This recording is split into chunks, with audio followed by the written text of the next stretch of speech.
Hello. Okay. I see Mr. Johnson. Give us a second. No problem. Thank you, Your Honor.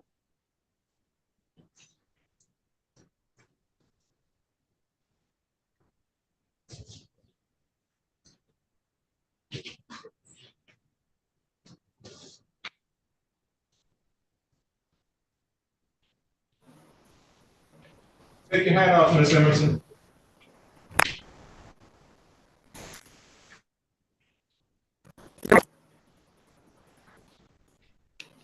Take your hat off, Ms. Emerson.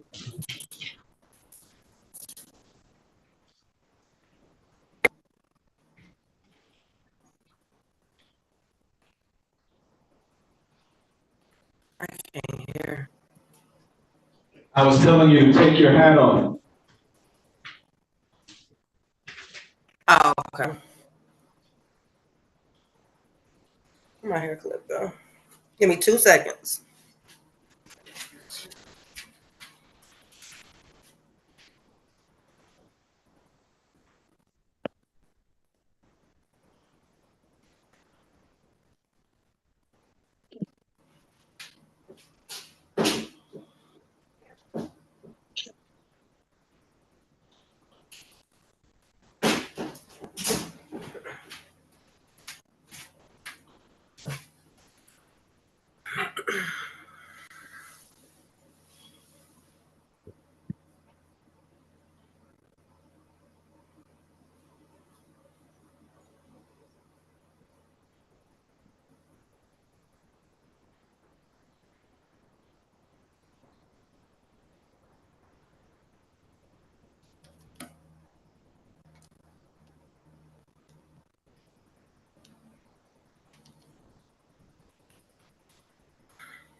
All right, thank you. Appreciate you trying to get down earlier.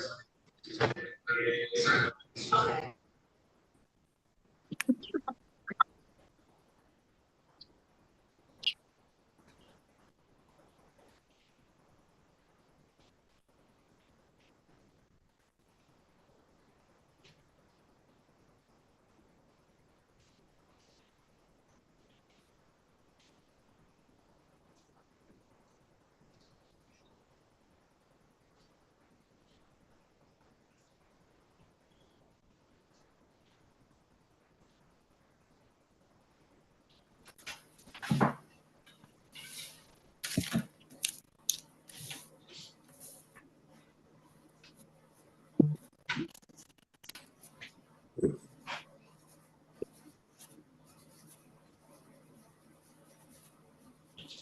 Okay. Good morning, everyone. Good morning, Your Honor. Good morning, Your Honor. First up, I have Mr. Johnson. Good morning, Your Honor. Your Honor, I have Mr. D'Angelo Martin. We are looking to hold our exam, and I would ask. Hang on a second. Let me call him.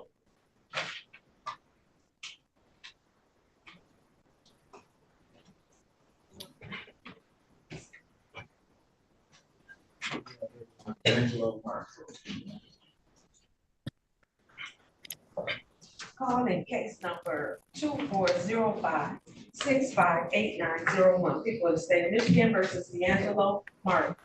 Defendant is charged in count 1, criminal sexual conduct, second degree. Defendant has a habitual offender for offense notice. Appearances for the record. Good morning, Your Honor. Tiffany Woods, P86189 for the people. And good morning, Your Honor. For the record, Terry Johnson, P70773 on behalf of Mr. D'Angelo Martin. And what's your pleasure, counsel? Your Honor, I've had an opportunity to speak with my client on this matter. We'd like to demand our exam. Your Honor, the only request I would be making is if we can push it out as far as we can. I start a homicide trial tomorrow, and it is in Hillsdale, Michigan, and it's expected to go about a week and a half to 2 weeks.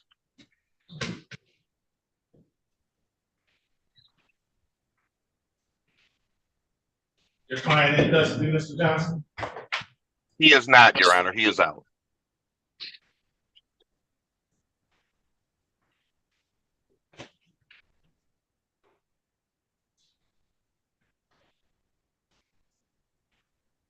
I can do April 29th at 9 o'clock. That works for the people.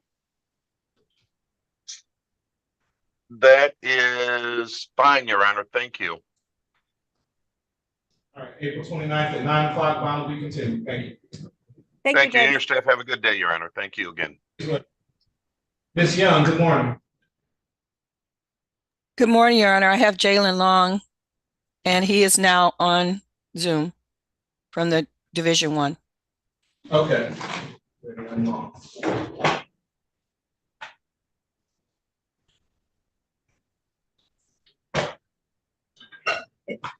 Calling case number 2405-661701. People of the state of Michigan versus Jalen Long.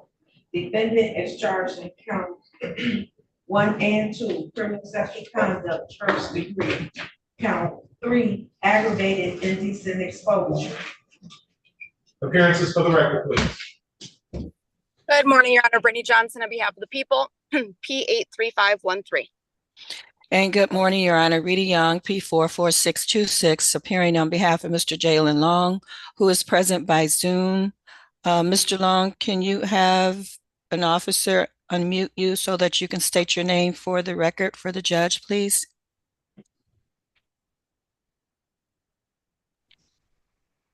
Jalen Long. What's your pleasure, counsel? Requesting an in-person preliminary examination, Your Honor. The court will continue the plea of not guilty and set this matter for a preliminary exam. Out is April 22nd at 10:15. Judge, I'm going to be starting a jury trial on the 22nd. I can do the 24th. I know we're closed for the draft on the 26th. I can also do the 29th. Can you do the 24th at 10 o'clock? Yes, Judge. Yes, Your Honor. All right. April 24th at 10 o'clock, bond will be continued. And Thank you, Judge, I am requesting to get a copy of the medical records and any and all lab reports that the prosecutor's office has prior to the exam date, please. Not a problem, Ms. Young. I'll get you everything I have by today. Thank you. And thank you, Judge.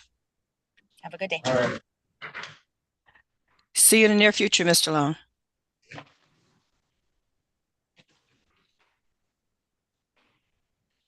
Ms. Nelson. Unmute yourself. Good morning, Your Honor. Can I do it for you? I'm here on Khalik Nash.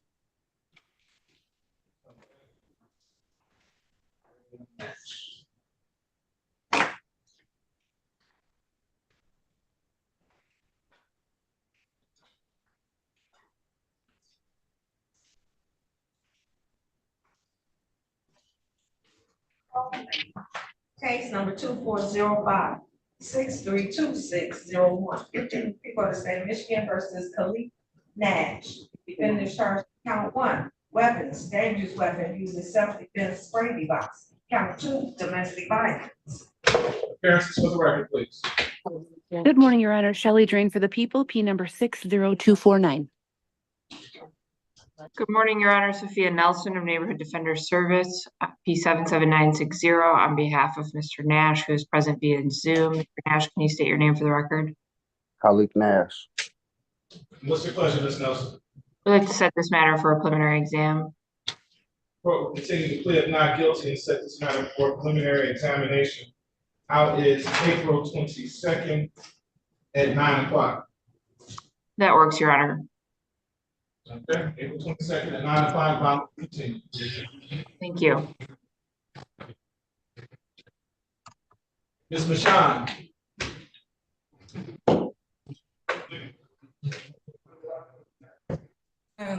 Good morning, Your Honor. Good morning, what can I do for you? I have, although I have not had an opportunity to meet the young lady yet, I have Miss Emerson unless she's retained. We weren't given a phone number for the young lady. So I would need a breakout room, and I also have Ray Tillerman.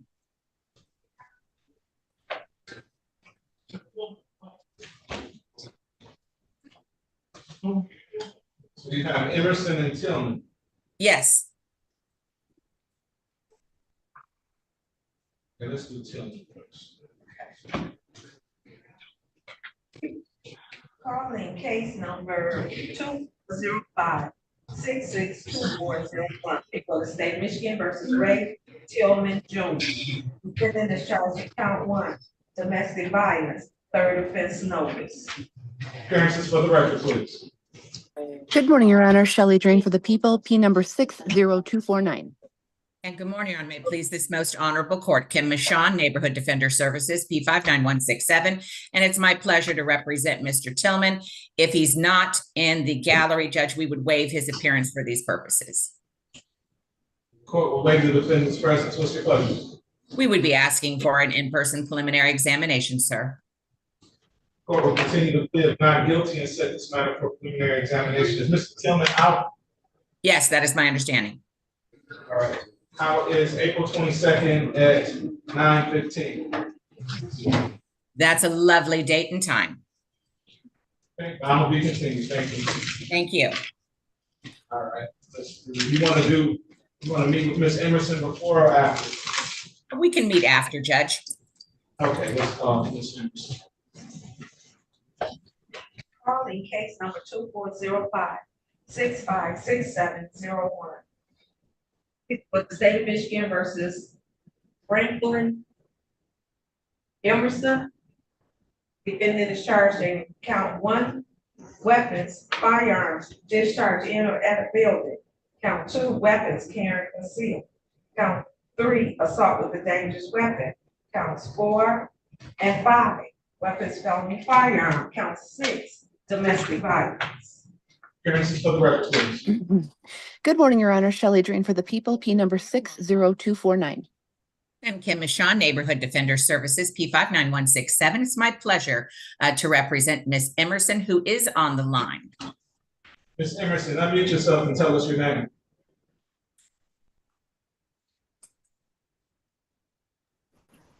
Frank. One more time.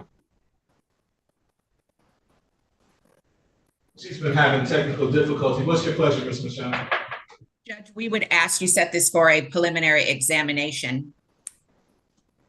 All right, court will continue to plead not guilty and set this matter for preliminary examination. Let's stick with that same date, April 22nd at 9:30. Beautiful. Thank you so very much, Judge. If you could give us a breakout room, I would deeply appreciate it. Okay. Meantime, Ms. Marino.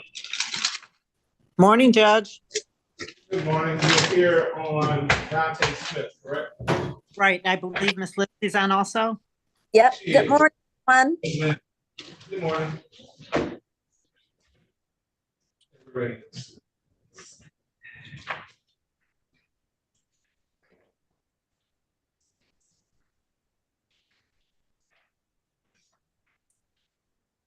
Calling case number 2205-940501. People of the state of Michigan versus Dante Smith.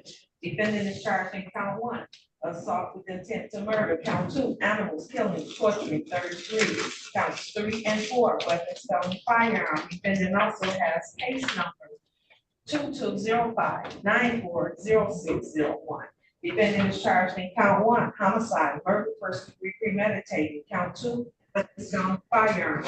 Defendant also has case number 2205-940701. Defendant is charged in count 1, homicide, murder, first degree premeditated, count 2, weapons, felony, firearm. Defendant also has case number 2205-940801. Defendant is charged in count 1, homicide, murder, first degree premeditated, count 2, weapons, felony, firearm. Appearances for the record, please. Good morning, Your Honor. Lisa Lindsay on behalf of the people of the state of Michigan, P number 39570. And good morning, Maria. 39531 on behalf of Mr. Smith. For purposes of this proceeding, I'd ask the court to waive his presence. Court will waive the defendant's presence. Today's the date time set for a competency hearing. Do we have an updated report back from the forensic center?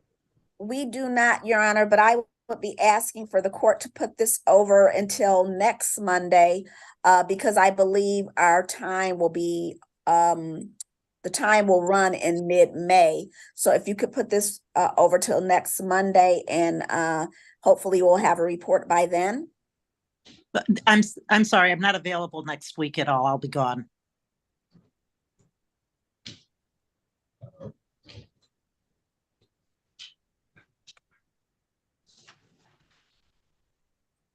What about Friday then, this Friday?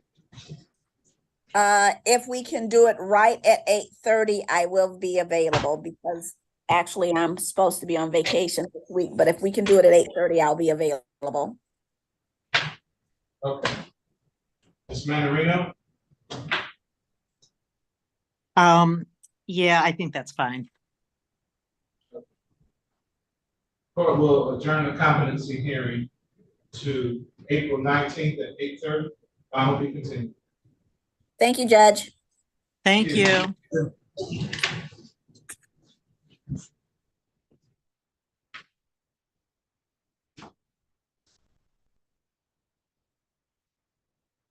Mr. Arm. Mr. Arm was here.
Morning, Mr. DiMaggio. Good morning, Judge. What can I do for you? I think I had a PCC with Journey Warren. Janita Warren, okay. I'd like to set up for an exam. Okay, let me call it. Oh, thanks.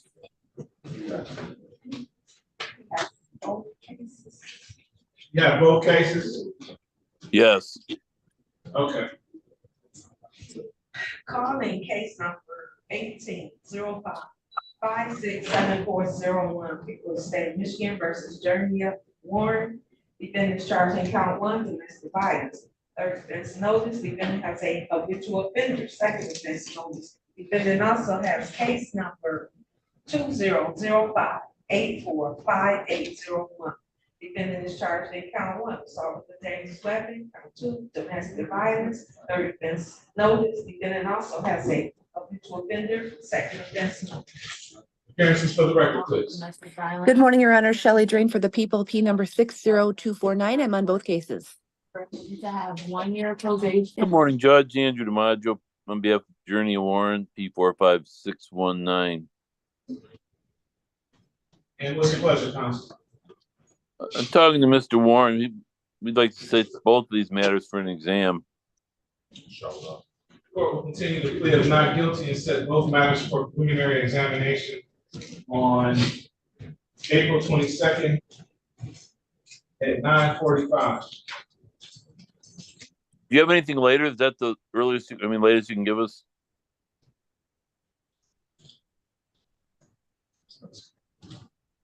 About 11 o'clock. That'd be perfect. Thanks, Judge.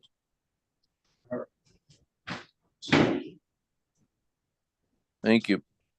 Thank you. Have a good day. Bye. You too. Continue.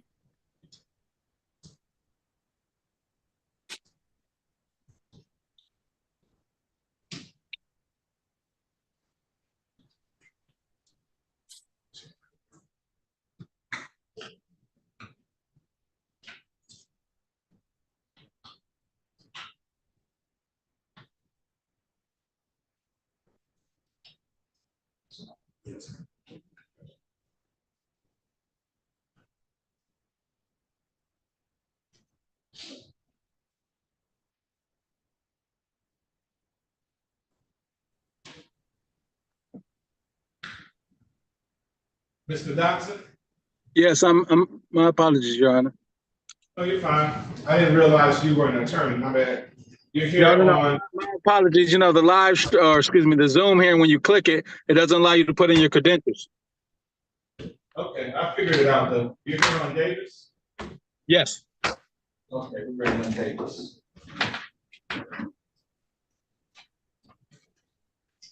Only case number 2305-690901. People of the state of Michigan versus Kelly Davis. Defendant is charged in count 1, assault with a dangerous weapon. Defendant has a habitual offender, second offense notice. Appearances for the record, please. Good morning, Your Honor. Shelley Drain for the people, P number 60249. Good morning, Your Honor. Attorney Norman Dotson, PA 4923, on behalf of defendant Kelly Davis, who is present by Zoom and consents to these proceedings by Zoom. Ms. Davis, tell us your name. You're muted, Ms. Davis. Kelly Davis. What's your pleasure, counsel? What's your pleasure, counsel? I'm sorry, Your Honor, I can't. You're not. What's your pleasure? What do you want to do? Oh, Your Honor, in this particular case, this is a case between two parties who are in a domestic relationship. They both have a child together. I was the attorney at the circuit court level. In fact, where we had a PPO hearing on the exact same facts. I would ask that. Hold on a second. Are you demanding a preliminary examination, sir? I am, Your Honor. All right. The court will continue the plea of not guilty and set this matter for preliminary examination. House, April 22nd at 9:45. I have another hearing at the exact same time, Your Honor.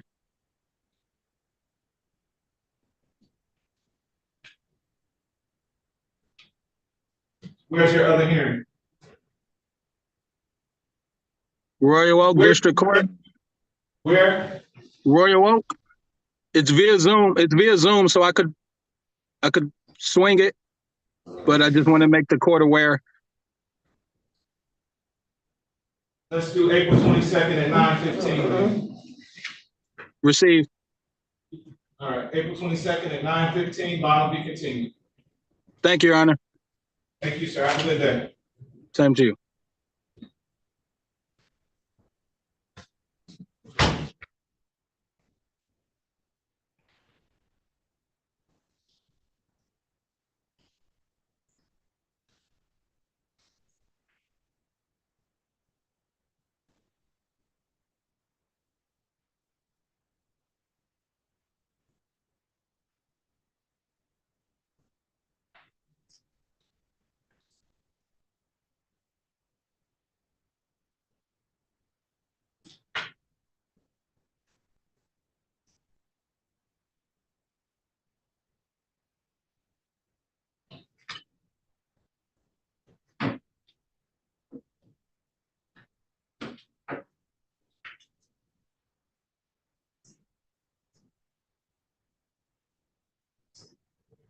Good morning, folks. What can I do for you?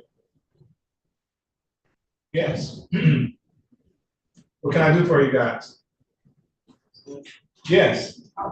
I have a court case here today. What's your name? Jamel Lewis. And we're waiting on your attorney to show up. Okay.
Hey, good morning. How you doing?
Did that report come in early?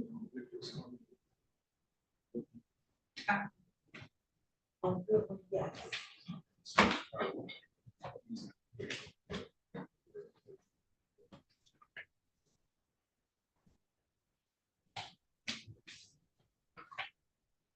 But it was scheduled for today.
Good morning, sir.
Fine.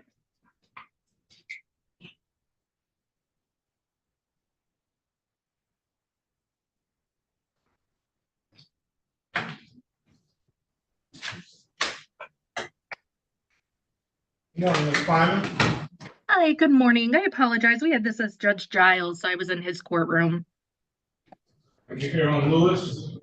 Yes. Are you on Lewis?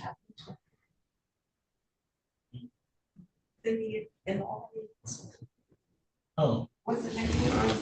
Lewis.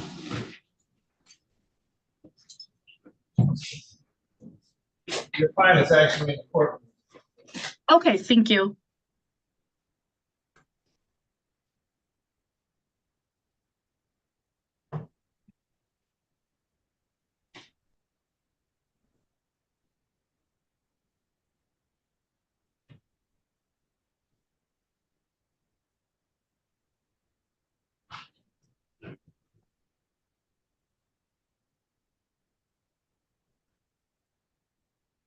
Okay, we're ready.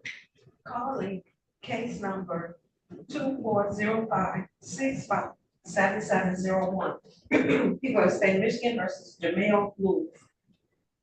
Defendant is charged in count 1, assault with a dangerous weapon. Count 2, weapons felony firearm. Count 3, weapons firearm larceny. Count 4, domestic violence. Appearances for the record, please. Good morning, Your Honor. Shelley Drain for the people, P number 60249. And good morning, Melissa Kleeman on behalf of Mr. Lewis, P 80066. And sir, can you state your name for the record, please? Jamel Lewis. All right, what's your pleasure, counsel? Thank you. And he is asking to set this for a preliminary examination at this time. Court will continue the plea of not guilty and set this matter for preliminary examination. Out is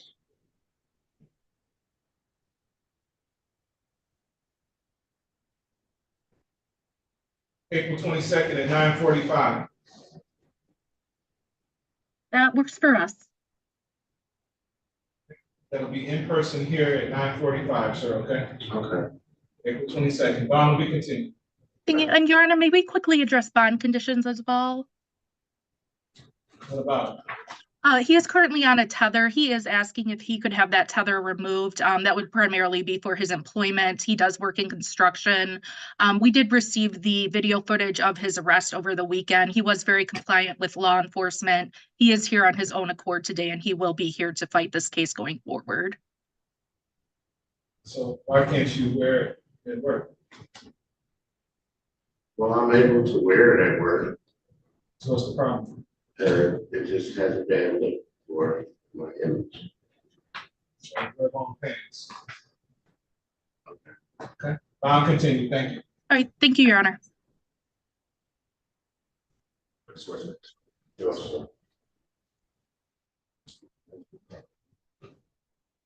Mr. Lawrence, what are you here on? Yeah, good morning, Judge. I have Darshante Goodwin. Oh, yeah. Okay, we're just waiting on the attorney to arrive. Yeah, I sent him a text. Okay, thank you. Thanks.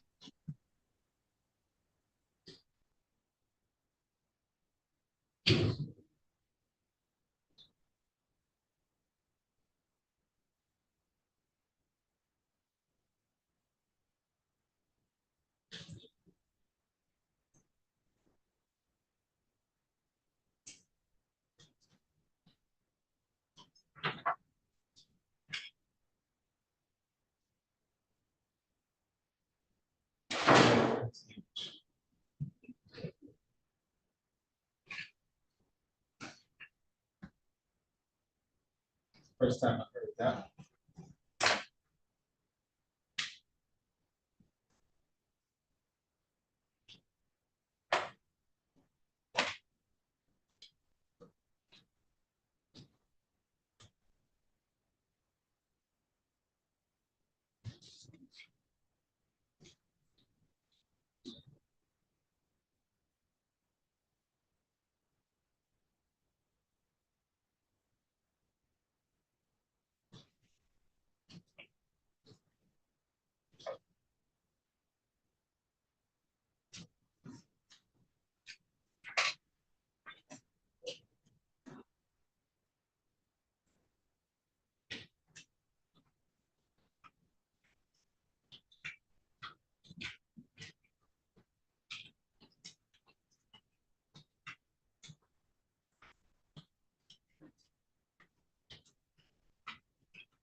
First, ready to go. Talk to it.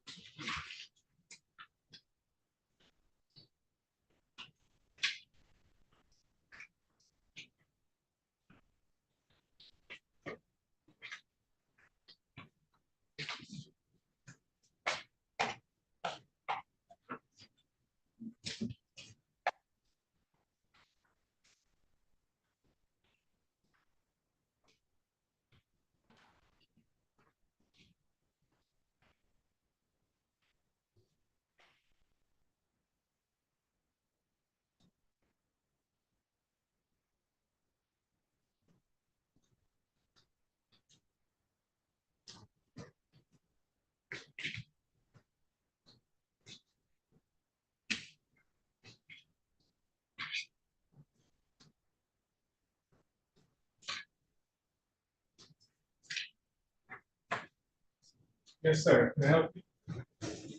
Your Honor, we're just waiting for preliminary examination as far as waiting to the prosecutor. It's on Mr. Orbanic. Yes, sir.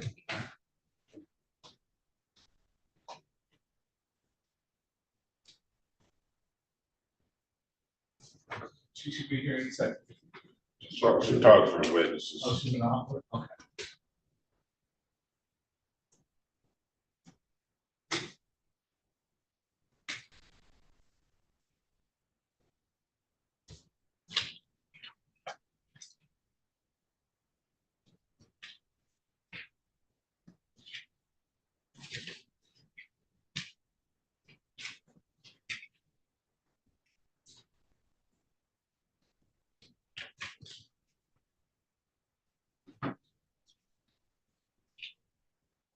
Good morning, how are you?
Just to let you know, the fence has been prepared.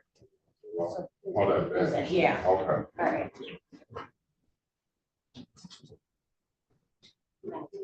Mr. Train, are we ready? Yes, Judge. John Urbanic.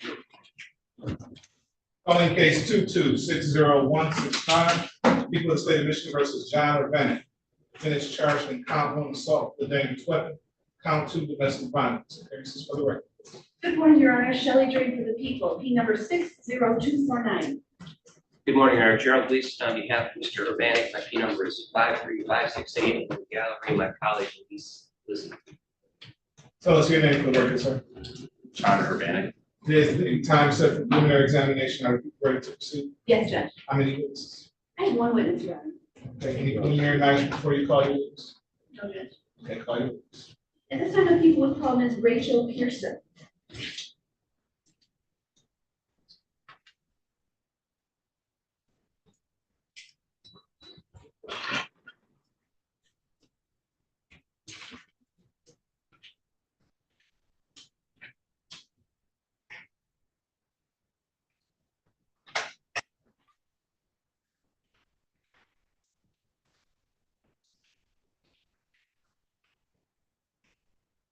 And please step forward, give your name and spelling to the young lady seated there.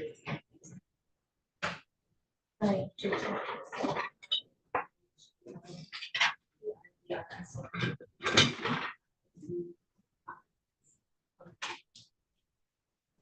Please raise your right hand. Do you swear or affirm to tell the truth, the whole truth, and nothing but the truth to help you God? Thank you. Thank you. Please have a seat in the witness box right next to me. Stand that door open. Speak into that microphone and mute to your loved ones you haven't seen. You may begin when you're ready. Thank you. Good morning. Please state your name once again for the record. Rachel Pearson. All right, Ms. Pearson, I'm going to be asking you some questions today. If you don't understand something, if you want me to repeat it, please let me know, all right? Okay, thank you. Ms. Pearson, I want to bring your attention back to the date of April 18th of the year 2021. Do you remember that date? Yes. Okay, and where were you living at that date? 2211 Iroquois Street. Is that in the city of Detroit, the county of Wayne? It is. All right. Were you living there alone or with anyone else? I was living there with, at the time, my husband, John Urbanic. Okay. And do you see John Urbanic in the courtroom here today? Your Honor will stipulate to identification for purposes of this. All right, the court receives that stipulation that the person seated here in the courtroom is John Gray. All right. And on that date, and at that location, were you at home with Mr. Urbanic? Yes. Okay. And what happened on that date? On that date, I was assaulted by John Urbanic. Okay. Can you kind of give us a little bit of background as to how this happened? Yes. So we came home from the evening out. He called me a very dirty word, C-U-N-T, which would make me very upset. And he went up to the first floor, and I went up there to ask him why he would call me that. We had a nude photo of a woman that I showed him, and he popped out of bed. He grabbed me by my hair, pulled me across the room, slammed me to the floor multiple times, kicked me, and then when I finally got myself free, I started to run down the stairs, and he took a watch case and lunged it at my head, barely missing my head. I ran down to the second floor to find my phone. I hid in the closet and I called 911. He found me on the second floor, heard me on the phone with 911, and then he left the house. Okay. All right. So I'm going to back up a little bit and ask you some specific questions. Okay. So the two of you have been out for an evening? Mm-hmm. Oh, okay. And you just have to say yes or no. Yes. Okay, thank you. So when you got back, was there an argument that happened, or was it just he started calling you or called you a name? He was extremely drunk, and he just said, I said something to the effect that I was happy that these women wanted to be my friends, and he said, you know, whatever, you're just a CUNT. Okay, so you go upstairs and you show him the picture, and that's when the physical assault started. Yes. Correct? Okay. So you said he dragged you across the floor? Yeah. And you said he kicked you? Yes. Where did he kick you? My stomach. Okay. Were you injured from any of that physical assault that took place there? Yeah. Yeah, I had a lump on my head and my hair was falling out for a week. Your hair was falling out? Yeah. Was that at the spot that he? Okay. Yeah. And what about your stomach? Anything there or no? There was no physical bruising on my stomach. Okay. So then you said you were heading downstairs to the second floor, is that right? Yes. Okay. And you mentioned a watch case? Yes. Okay. And can you describe this watch case? Yeah, the watch case is probably 24 inches long by 12 inches wide. Okay, that doesn't sound like a case of only one watch. Is that right? Correct. Okay, what kind of watch case was this? It was to hold multiple watches. It was wood, had a plexiglass opening, pretty heavy. There was probably approximately 10 watches in the case. Okay. And okay, you said it was made of wood. Do you know where he got this from? It was actually a gift for Christmas from my parents. Okay. That wasn't that previous Christmas? I believe so. Okay. All right. So you said you were headed downstairs. Mm-hmm. And when was it that he threw it at you? When I was at the very top of the stairs going down. Okay. So did you see him throw it at you? Yes. Okay. Could you see it? Could you see the watch that watch case coming in your direction. Yes, And, you said it didn't hit you, no, it didn't. but how close, did it get to you? About 6 inches. Okay, and 6 inches away from what part of your body? My head. Okay, and how did you feel when you saw this coming towards you? Scared. Okay. So you indicated that you then went in a closet, Mm-hmm. and why did you do that? Because I was scared that he was gonna try to do it. And you called the police? Yes, And did the police arrive?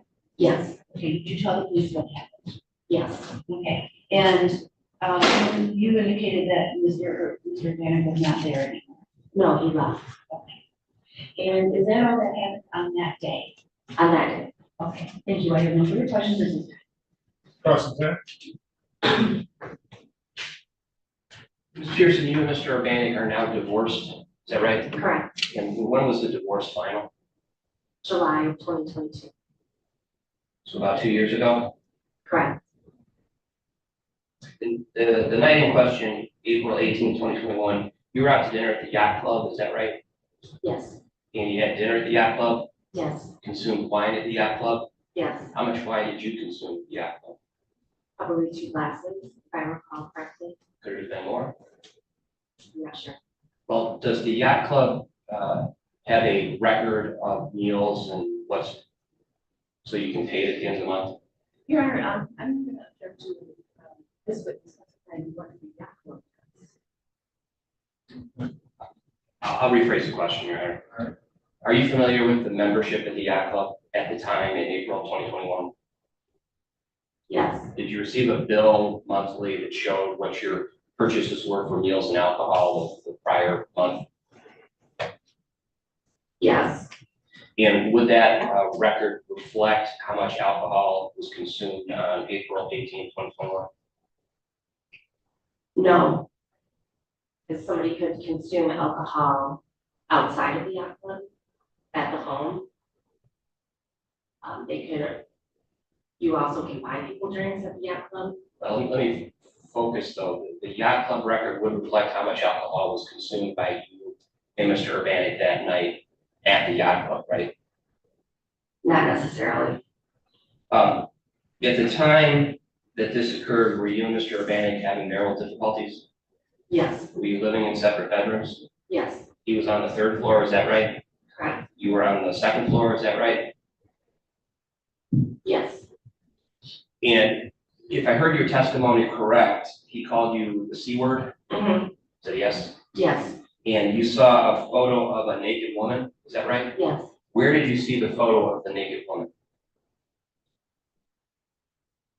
It was a photo, it was an actual physical photo, it wasn't a, And where was that physical photo of the naked woman located? I believe the 3rd floor. So that photograph you saw after you went up to the 3rd floor? I had seen it before. You had seen this particular photo before? I saw it a couple days before the incident. Right, so you knew the photograph was on the 3rd floor of Mr. Urbanic's bedroom? I may have placed it somewhere else, I don't recall. What was the purpose of you placing it somewhere else? It was a disturbing nude photograph. It made you angry? It made me confused because the photograph also had a woman's body with a man's mask on. So I was very confused. Did it make you angry? No, it made me confused and hurt. So when you went up to see Mr. Urbanic on the 3rd floor to discuss the naked photo, that was due to this confusion, is that right? Yeah, I was also upset that he called me a C word.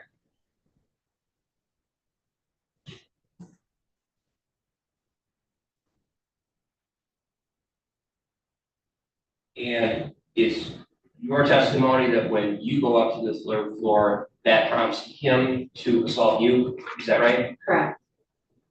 You were not angry when you went to the 3rd floor, is that right? I was upset. Were you emotional? I was not crying. Was your voice raised? No, You did not yell? I don't recall. Did you initiate any type of physical contact with him, Mr. No. Urbanic? You did not punch him or kick him? No,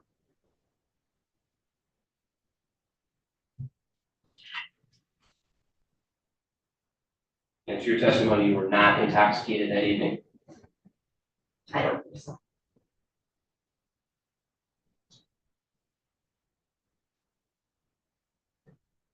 At that point in time, you leave the third floor bedroom and go to the stairs, go down to the second floor? Correct. Are you at the top of the stairs when Mr. Urbanic throws this watch case? Yeah, Does the watch case end up downstairs on the second floor? no, Did it bounce off the wall? yes, Was there damage to the wall? I don't recall. Now, as I understand it, was no further physical contact between you and Mr. Urbanic, is that right? I seen him in person. Okay, let me rephrase my question. He didn't hit you again, did he? No, Didn't punch you again, did he? no, Didn't kick you, did he? But as a result of this assault that you testified about, you had a lump on your head, is that right? mm-hmm. Yes? Yes, Your hair was falling out, is that right? yes, And it's your testimony, you called the Detroit Police Department using 911? yes. Was the phone already in your possession such that when you came downstairs, you went immediately to the closet? I recall grabbing it from the nightstand and then running to the closet. Your testimony that Mr. Urbanic pursued you downstairs, Correct, but no further physical altercation occurred, correct? correct, The police came to the location in response to your 911 call, yes, and you provided them information about what had occurred. yes, You provided them information about the assault, correct? I believe so. And you provided them the information that you relayed to Judge King today, is that right?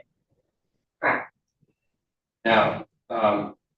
Urbanic was not prosecuted at that time, was he? No. You went back in May of 2022 and made another written statement to the police, is that right? Yes, Was there a divorce pending at that time? yes, And were there, you and he do not have any children in common, right? correct, So the divorce centered primarily on financial issues, is that fair? correct.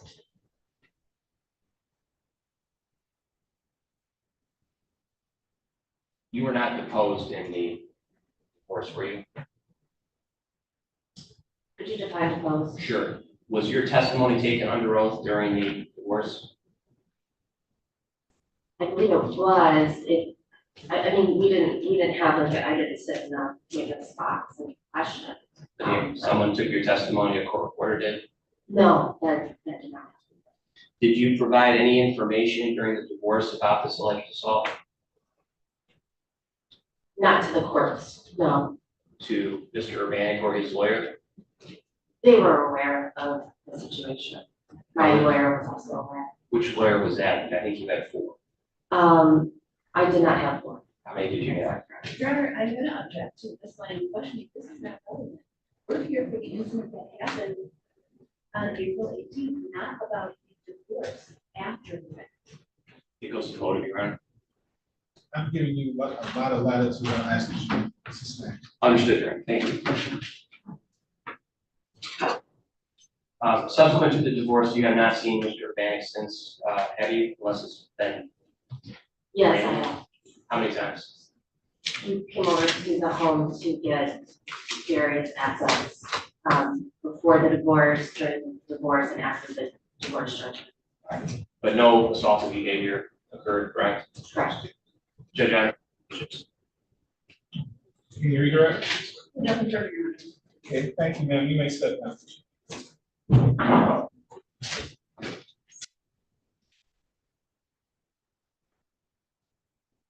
Any other witnesses for the people? No further witnesses, Any Your Honor. witnesses for the defendant? No, Your Honor. Thank you. Please. Your Honor, this time I've moved to find over charge and reserve arguments. Your Honor, I believe it's a question of facts. I agree, it is a question of fact. Court after hearing the testimony of Ms. Pearson is satisfied that people have met their burden of probable cause as it relates to the charges contained in point one. Court finds those charges were committed in the city of Detroit. The court finds probable cause to believe this defendant committed. Defendant will be bound over to Wayne County Third Circuit Court Criminal Division for the proceedings. His arraignment on the information, date and time will be April 29th, 2024 at 9:00 a.m. Bond will be continued. Your Honor, I may address one issue of bond. Okay. When we became aware of this, we voluntarily appeared to be arraigned. Mr. Urbanic was not aware of this. This is a charge of some vintage. The magistrate put an alcohol tether on Mr. Urbanic, which is where I currently recognize he has two prior drunk driving arrests. He does not consume alcohol anymore. And I've asked the court to reconsider the magistrate's position of the alcohol tether. People? I don't have information, current information about the status of the alcohol issue, but later, we gave information that, we have a history of alcohol, with problems with alcohol. But I can remember 3 years ago, I don't know. Is that the only tether he has on is an alcohol tether? That's correct, Your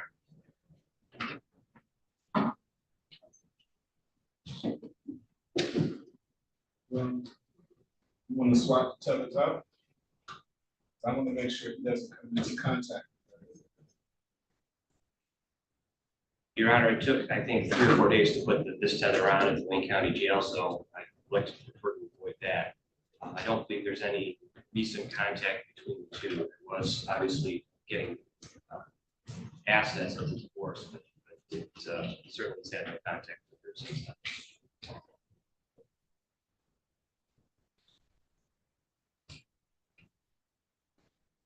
You have an alcohol problem, sir? I've been sober for 2 years. 2 years?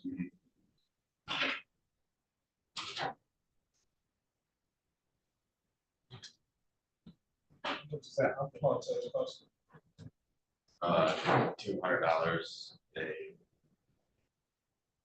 month, I believe.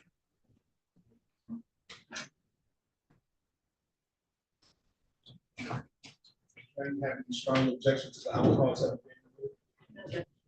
All right. Give me an order. Thank you, Your Honor.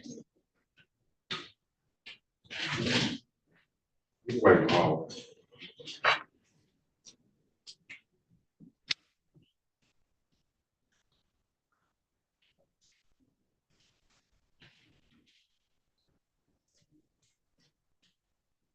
Counsel, can I get your P number?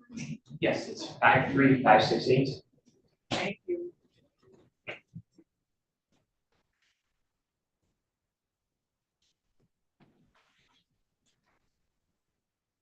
Hey, good morning. Morning, Honor. Are you ready on small? Yes.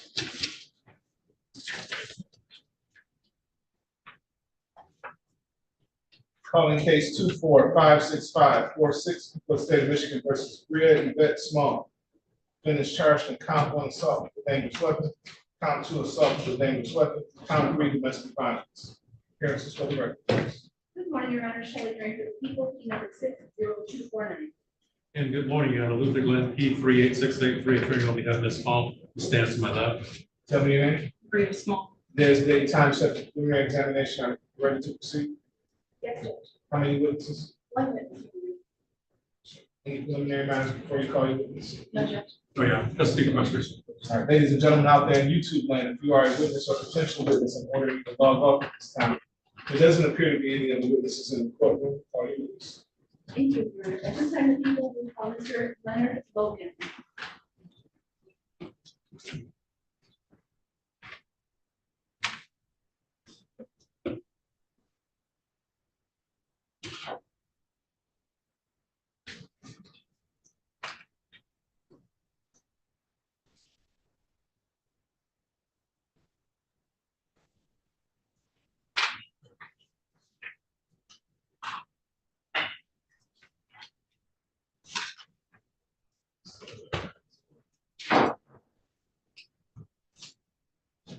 Sir, please step forward, give your name and spelling to the young lady seated over here. Give her your name and spelling.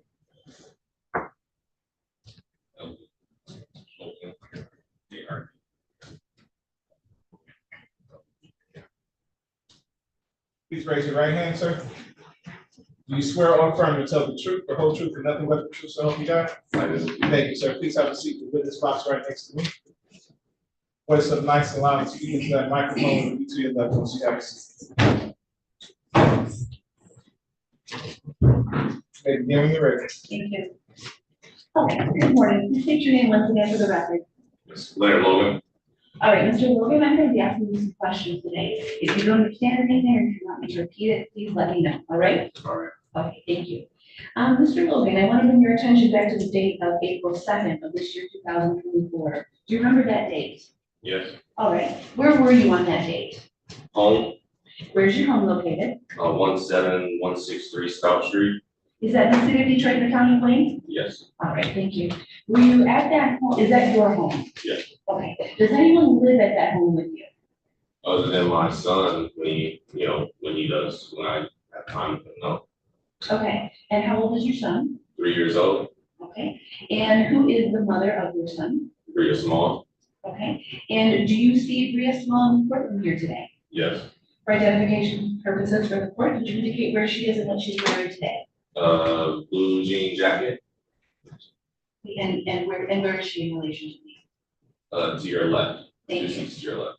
Thank you. Your Honor, please let this record reflect that this witness has identified the defendant, Bria Small. So noted. Thank you. All right, so you and Ms. Small do not live together, is that correct? Right. Okay. When you were home, on this day, was your son at your home with you? Yes. Okay, and what happened on that day? On that day, I had my son. She was coming from out of town because I let her leave her car at my house. Okay, and you're speaking of Ms. Small? Yes. Okay, you said she was. She was out of town, but before she left out of town, I let her keep her car at my house. Okay, and why did you do that?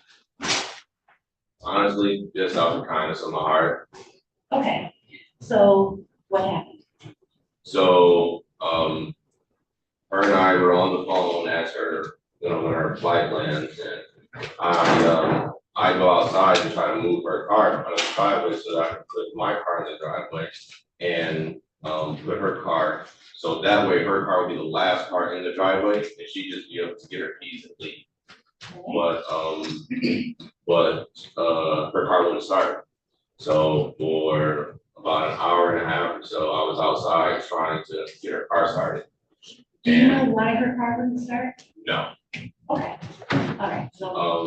I just know it was some type of power electric issue because it just would not start. So kind of like lights would come on, but it just would not turn on and start. So I had to reposition both of our vehicles in order for me to get our cars close enough in order for me to jump her vehicle. Okay, so you were going to try to jump the vehicle? Yes, and I was trying to. So I had to push her car out of my driveway, and I had to, like I said, rearrange our cars. Ended up finding some jumper cables, and the jumper cables ended up melting together. So, couldn't use those anymore. And I didn't have any extra jumper cables because mine did the same. So then after, figure out kind of like the car wouldn't start, and she got, to my home. We stood outside for a little bit longer trying to, figure out the car situation. And we weren't able to come to a conclusion. Okay, let me just ask, do you know how she got from the airport to your house? An Uber. Okay.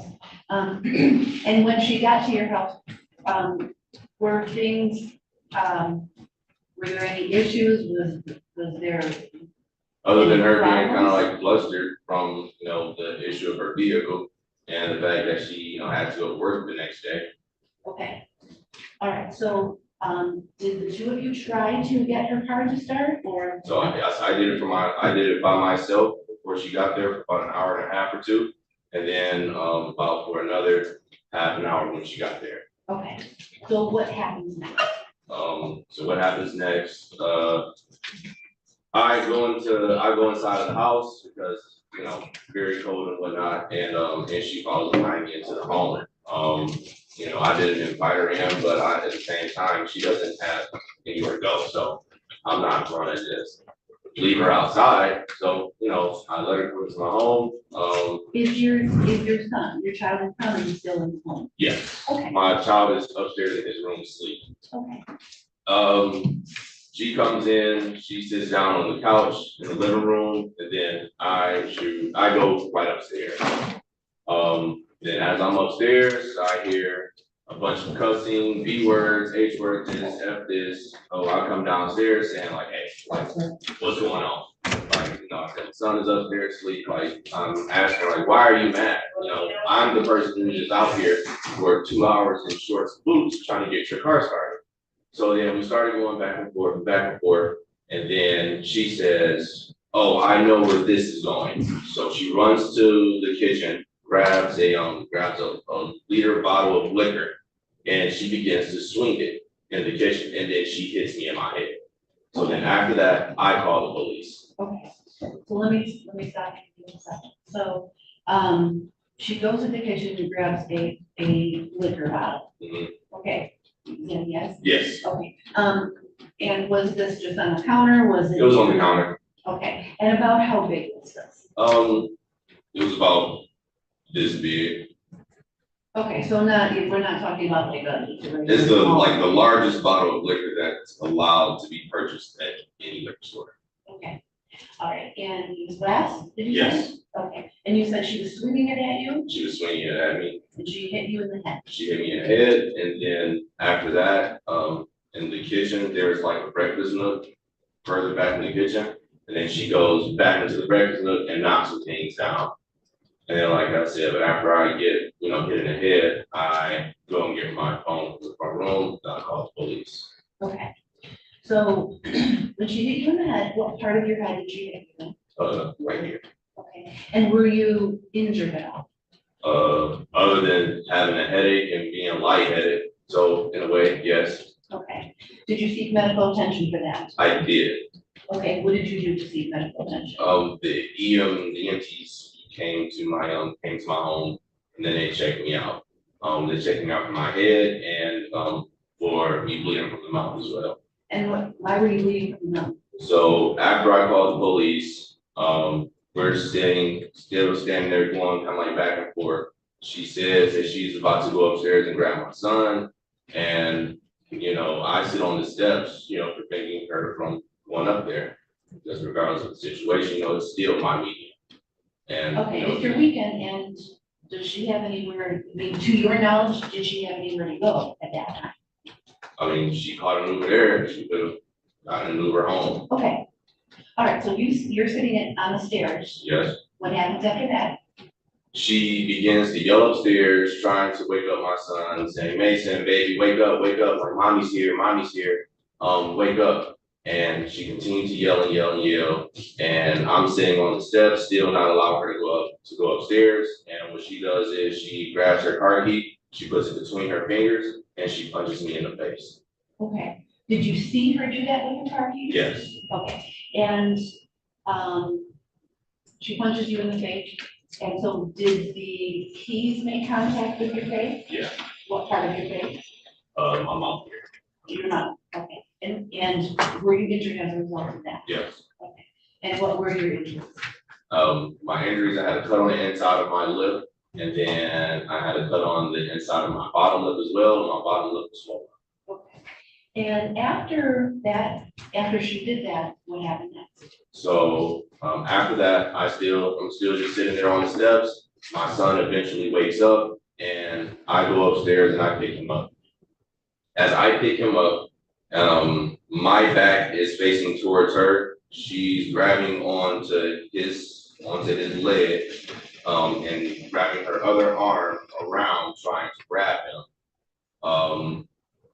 But from her trying to like rotate around, and I'm rotating my body as well, not staying in between the two. And then she accidentally hits him in the face with her phone. He begins to cry, and then I go down the steps. As I go down the steps and try to open up the front door, I was going to sit my child in my car. My car fully starts, it has heat, and he would be able to safely sit there until the police arrive. Okay. But, Well, have as you- I have tried, you- I'm sorry, have you called the police? yes, I had already called, I called the police after I got hit in the head. After you got hit in the head with the bottle? Yeah. Okay. Before I got punched in the mouth. Okay, so how much time went by from the time that you called the police until the police arrived? About 15 minutes. Okay, all right, so you were waiting for the police to arrive, and you did put your son in your vehicle? I was not able to, as I tried to pull the door open, she kept on putting the full force of her body onto my door, multiple times to prevent me from opening it, and my door ended up breaking. And I have a big wooden door. The door ended up breaking about the second or third tug on the door. The door was I was finally able to get the door open, but the police just so happened to be in front of my house at the same time. Are we talking about the front door of your house? Yes, So you see the police arrive? yes. What happens after that? After I see the police arrive and their lights flash, and then she allows the door to open.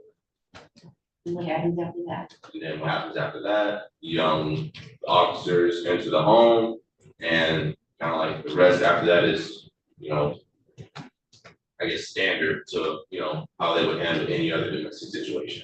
Okay, well, did they ask you questions? Yes, Did you tell them what happened? yes, Were you bleeding at that point? yes. And did you know if Ms. Moore was arrested at that time? She was. And, did your son remain in Yes, I took my son upstairs, so he didn't see her, All right.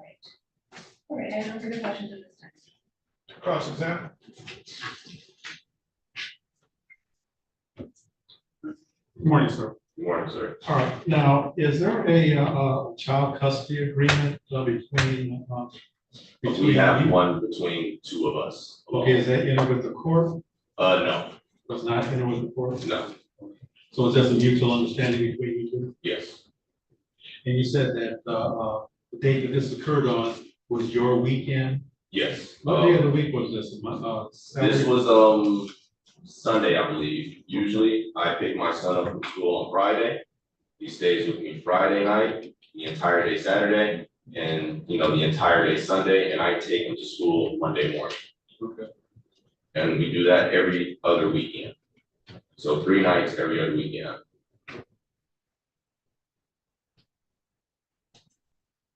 Right. Now, you said that when Ms. Small arrived at your house via the Uber, you had not gotten her car started, right? Right. And that it came a point in time when both of you went inside, right? Yes. Anybody else inside other than you, her, and your son? No. Is this a single family home or is it an apartment? Single family homes.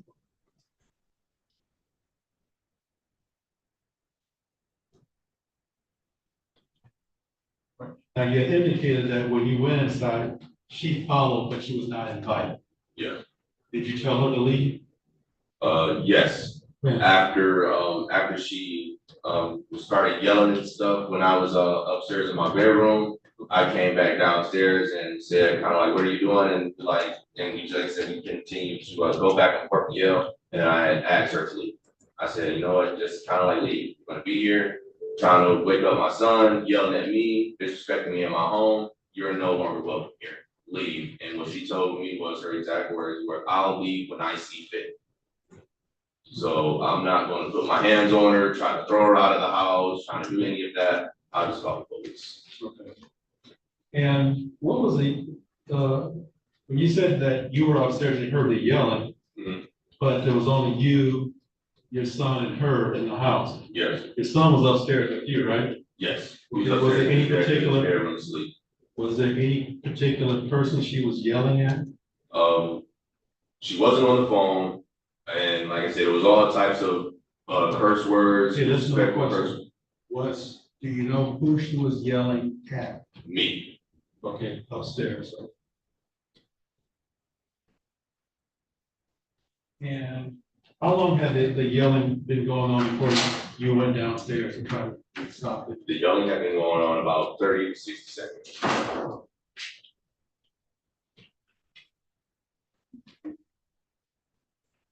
Okay, when you went downstairs, I think you said there came a point in time where an alcohol bottle was involved? Yes. Okay, when did that happen? That happened after we were going back and forth, about her yelling. Mr. Doctor, when you say you were going back and forth, were you face to face? Face to face. Okay, how close to you? We were about as close as you two are right here. Right here? Yes. So about 2-3 feet? Yes. Arms reach? Yes. Right. And how long were you that close before? Before her getting up, going to grab the bottle. Can I stop you there? You said getting up. Was she seated somewhere? She was sitting on the couch. Okay, that would be in the living room? Yes. And that's when you said you got up and went to the kitchen? Yes.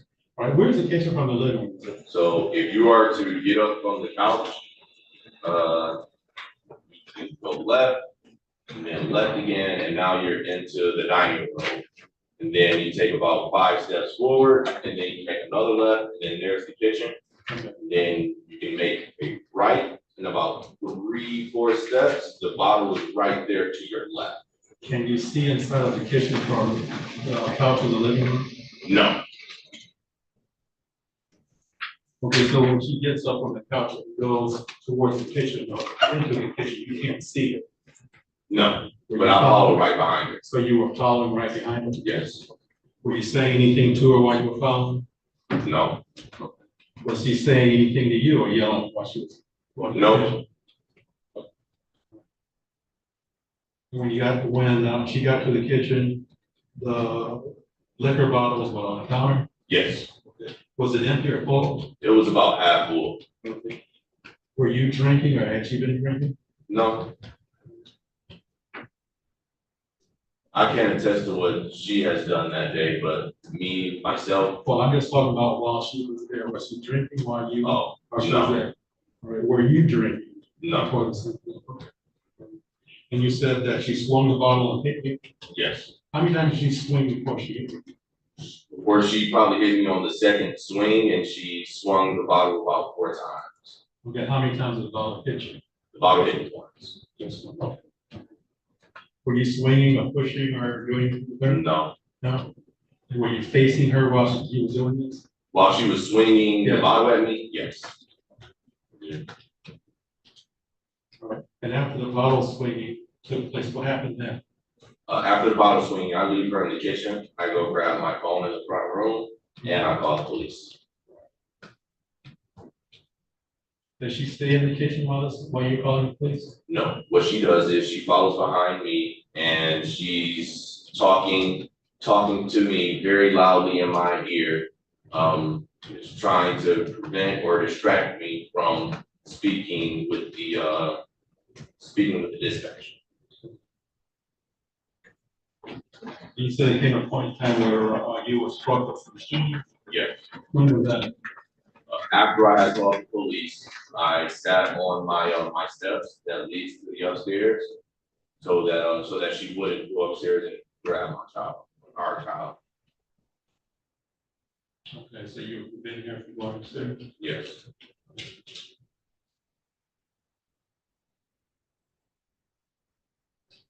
That's all I got. Thank you.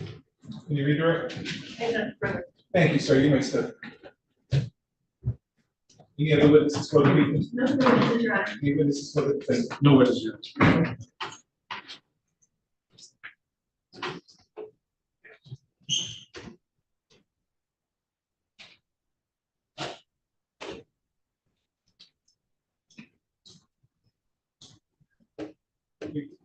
Honor, thank you. At this point, I would move to bind over charge of the third argument. Question of fact, court order. I agree. It is a question of fact. Court, I'm hearing a testimony that Mr. Logan is satisfied that people that they heard in the probable cause as it relates to the charges contained in the complaint. Court finds those charges were committed in the city of Detroit. The court finds probable cause of being disciplined. Then it will be bound over to Wayne County Third Circuit Court Criminal Division for the proceedings. Her arraignment on the information date and time will be April 29th, 2024 at 9:00 a.m. Bond will be continued. Thank you very much, Your Honor.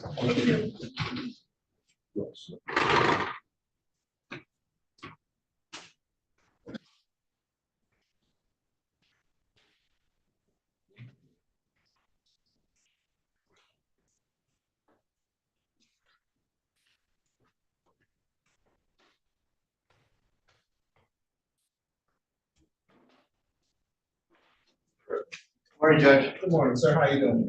Good. You ready on Laverdis Austin? Yes. Okay.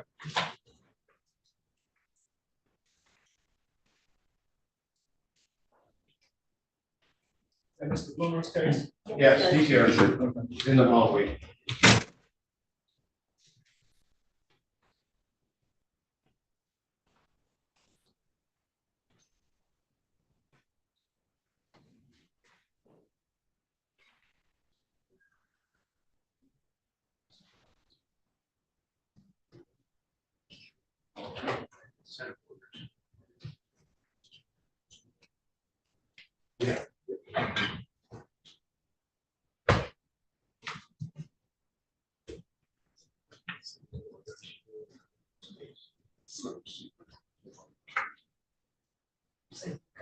I did. She said. Yes, we did, chief. Yeah, yeah,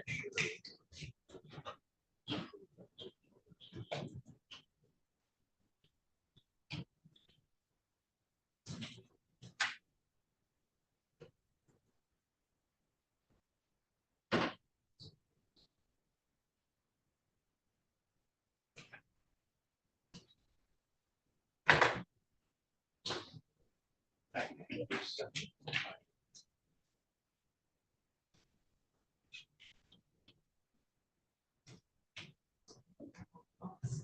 Yes.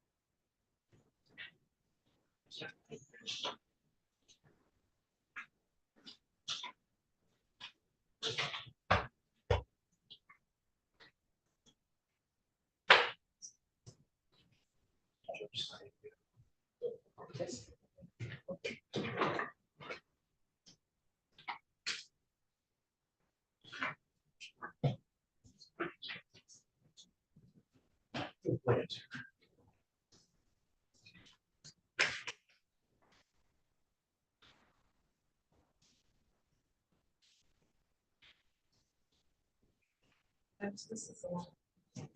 This case.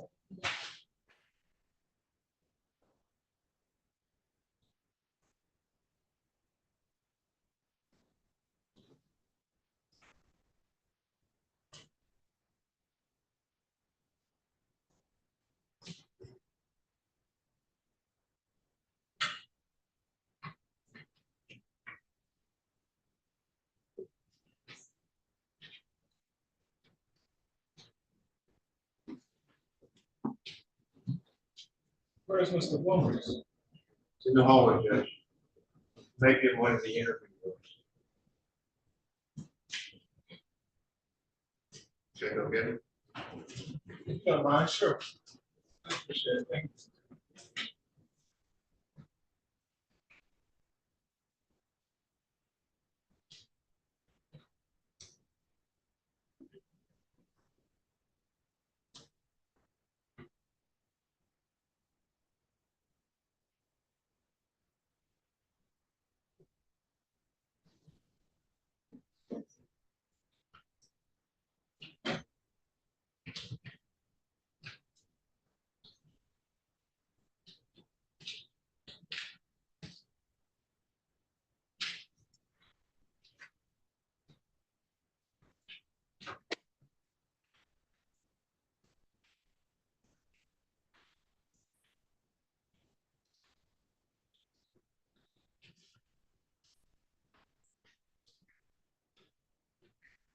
Calling case 2456528, people of the state of Michigan versus Laverdis Montez Austin.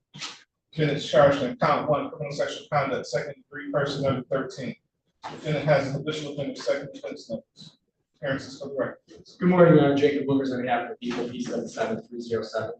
And good morning, Judge David Cripps, P34972, appearing on behalf of Laverdis Montez Austin. Tell the judge your name, please, sir. Laverdis Montez Austin. There's a time set for preliminary examination. Are people ready to proceed? Yes, Your Honor, people are ready. How many witnesses for the people?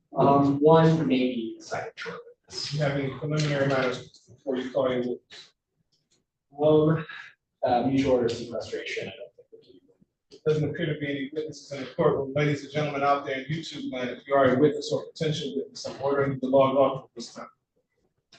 Call your witness. Your Honor, at this time, people call my line for us.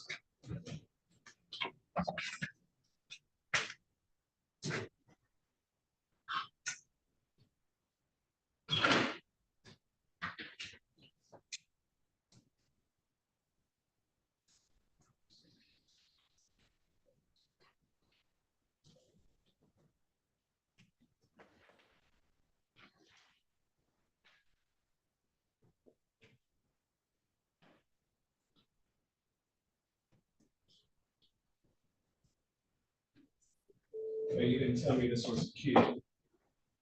So my hobby is just hobby, and say it's a sentence.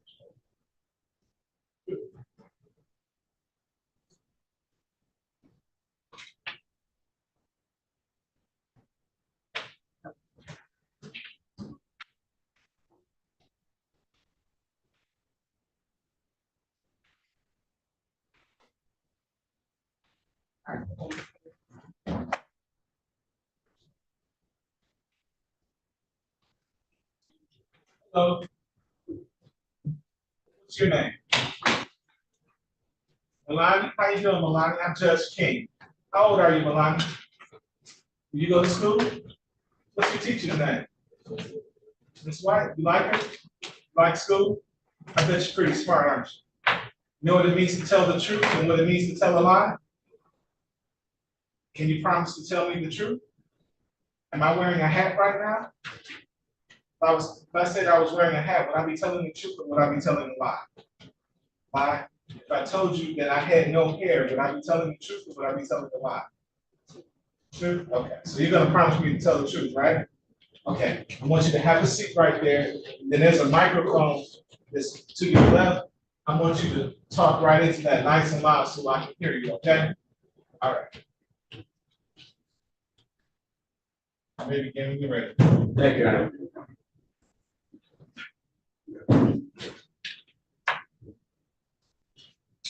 Good morning, Melania. Good morning. Could you please just state your full name again for the record? Yes, What is your name? Morani Great. And last name? Brooks. Thank you.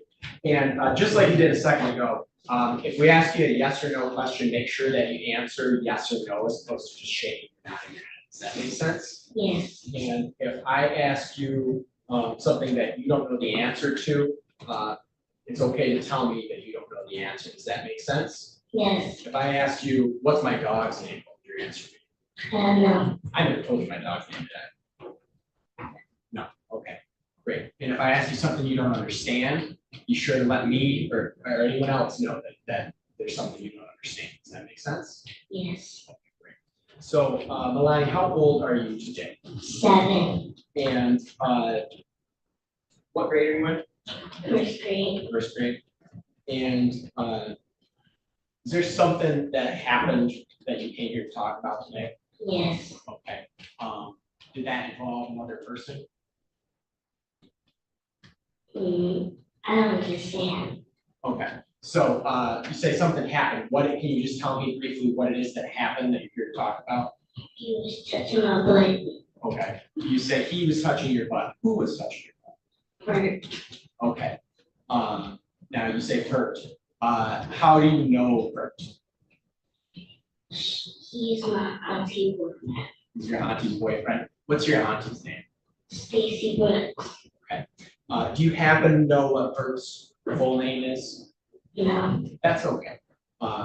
Would you recognize her if you saw him in the courtroom today?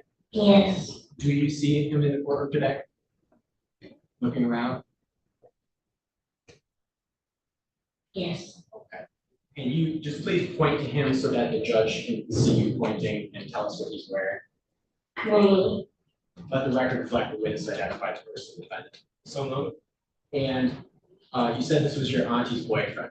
Yes, And okay. So you mentioned him touching your butt. Where did that happen? at my auntie's house. Okay, and do you know what city your auntie's house is in? Detroit, Michigan. Okay. Now, is that where you live or or do you just visit? What can you tell me? Visit. Just visit? Okay. So, this time that we're talking about, was this, recently or a long time? Recently. Was it this year? No. You don't know? Or you said no? She said no, not really. Okay. You said it was recently? Yeah. And do you happen to know the date that it happened? Yes. What's the date? 4/11/2024. Okay. And how, and it's okay to, remember, we just want to make sure we tell the truth. You understand that? How certain of you are you with that date? I don't understand. Are you sure that that's the date that it happened? Yes. Oh. So, you say this happened at your auntie's house in Detroit. So what were you doing over there before it happened? I was watching TV with my cousin. Okay. And what's your cousin's name? Sanaya. How old is Sanaya? 6. Oh, you're watching TV. Where were you at your auntie's house watching TV? In the living room. Okay. And were you on the floor, on furniture, where? Furniture. Furniture? Okay. What furniture were you on? Couch. Okay. So you said you were watching TV. What happened next? And then I fell asleep before my cousin. Okay. You fell asleep before your cousin? Yes. What happened next? And then she fell asleep. Okay. What happened after that? And then her auntie turned off all the lights. Okay. Do you remember, was it if it was daytime or nighttime when this is happening? Nighttime. Okay. Was it light outside or dark outside? Dark. Okay. So you say all the lights were turned off. What happened next? And then my cousin went to sleep with my sister. Okay. And after you went to sleep, what happened next? And then he came up and was going to touch my butt. Okay. You say he, who is that? Brent. Okay. You say he started touching your butt. So can you tell me, what's the first thing you remember about him touching your butt? He came in our front room. Okay. And he started touching my butt. I said in my head, what is he doing? So when I woke up, then that's snuck away. Okay, so I'm gonna stop you there so we talk with him, okay? Were you wearing clothes when this happened? Yes. What were you wearing? Some butterfly pants and green, green shirt. Okay. Were you wearing underwear underneath your pants or not? Yes. Okay. When you say that he was touching your butt, was it on top of the clothes or underneath? On top. Okay. And so was it on top the entire time? Yes. Okay. Do you recall about how long he was touching your butt for? Like 3 minutes. Okay. And you said you were thinking, what does he do, right? Yes. Okay. So did you say anything to him? No. Okay. And you say at some point he left the room. Do you remember why he left the room? Yes. Because I woke up. Okay. I object to the form of that question. I'll rephrase, Judge. You say he left the front room, and what happened before he left the front room? I don't remember. Okay. So did you see, he was touching your butt, did you move at all when he was touching your butt? No, Okay. When you woke up, did you move or did you say anything? I woke up and I, what was he doing to me? Okay. And did you see her in the room when he was, when this was happening? No, Okay, well, so how, can you tell us, how did you know that it was her? because when I woke up, I saw like his face like body. He was like kind of tall and he was with his knees down to sleep. Okay, and when you woke up, were the lights still off or were they on? He was off. Okay, now, in your auntie's house, who all was there on that day? Sky, Mariah, Samaya, and me. Okay, now, are the people that you just listed, are those all adults, are they kids, or a combination? Kids. Okay, what about adults in the house? I feel that work and he was there to watch us. Okay, were you aware of any other adults in the house? Yeah. Okay.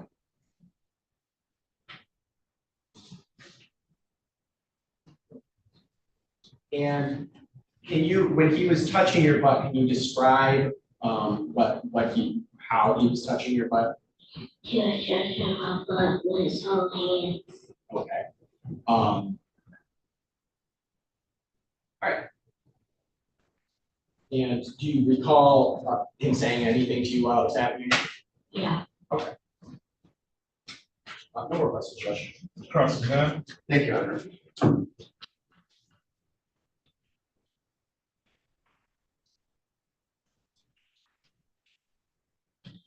Good morning.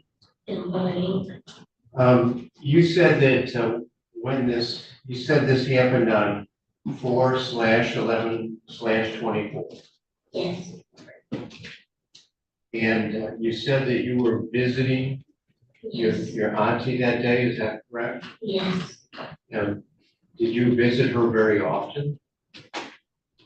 I don't understand. Was that the first time you were there, or were you there many times before? Second time. That was the second time you were at your auntie's house? Is that yes? Yes. And you said that you know my client by the name Bert, is that right? Yes. But you had only seen him one time before? Many times. Okay. Now you said that the time this occurred, it was dark outside, correct? Yes. You said your auntie had turned the lights off in that room. Yes. And was that the living room? Yes. And so were you on a couch? Yes. And how many people were in that room before your auntie turned the lights off? Two. Who were the two other people? Sky and Mariah. And who was Sky? My cousin. How old was Sky? 9. Was that a boy or a girl? A girl. Okay. Who was the other person? Mariah. Mariah? Yes. And how old was Mariah? 11. Were they both in that room when the lights were turned out? Yes. Were they on the same couch as you? No. Where were they sleeping? He was sleeping in the room. No, I was in the front room. Were they in the same room as you? No. Was anybody in the same room as you when the lights got turned out? Yes. Which person? Samaya. So there was the two of you in that room when the lights were turned out? Yes. Was she on the same couch with you? Yes. So she's right next to you, when the lights got turned out? Yes. Now, you said there was at least one other adult in the house, Yes. and who was that? Bert. No, other than Bert, who else? Oh, Stacy. Stacy, that's your aunt? Yes. And is she about the same size as Bert? No. But she's an adult, right? Yes. Bigger than you. Yes. Thanks. And so you fell asleep and you said that you felt something, is that right? I don't understand. Okay. After, let me do it this way. After this occurred, did you talk to your auntie? Yes. Okay, was she in the same room when you talked to her? Yeah. The living room? Yeah. Okay. And did you tell your auntie that you were scared because you had seen a shadow? Yes. Okay, so you saw a shadow of a person, is that right? Yes. Did you also tell your auntie that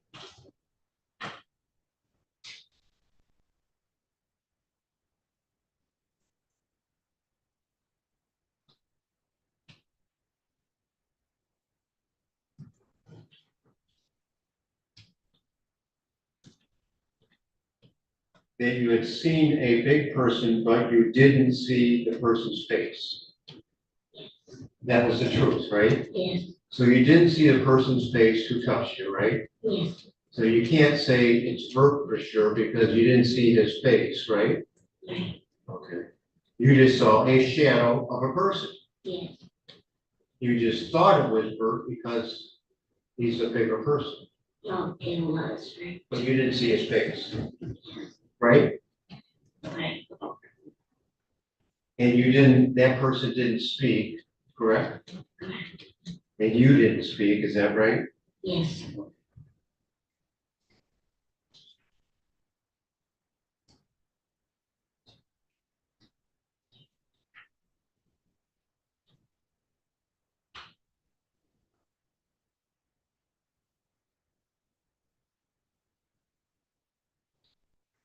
Now, who was the person that was in the room with you again? Sanaya. Sanaya, am I saying that right? Yes. Okay.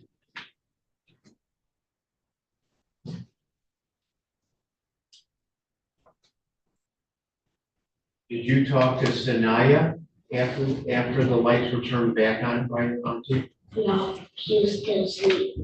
She was sleeping at that time? Yeah. Now, you said she was sleeping on the couch next to you, is that right? Yeah. And was there somebody on the inside of the couch nearest the wall? Well, tell me how you were sleeping on the couch next to Sanaya, if you can describe it for me. She was sleeping on this side, I was sleeping on this side. Okay, so right next to each other, right? Yes. Were your heads towards the wall or your bodies towards the wall? Same thing. Towards the wall. Looks towards the wall. All right. Looks towards the wall. Her head. Your head was towards the wall? Yes.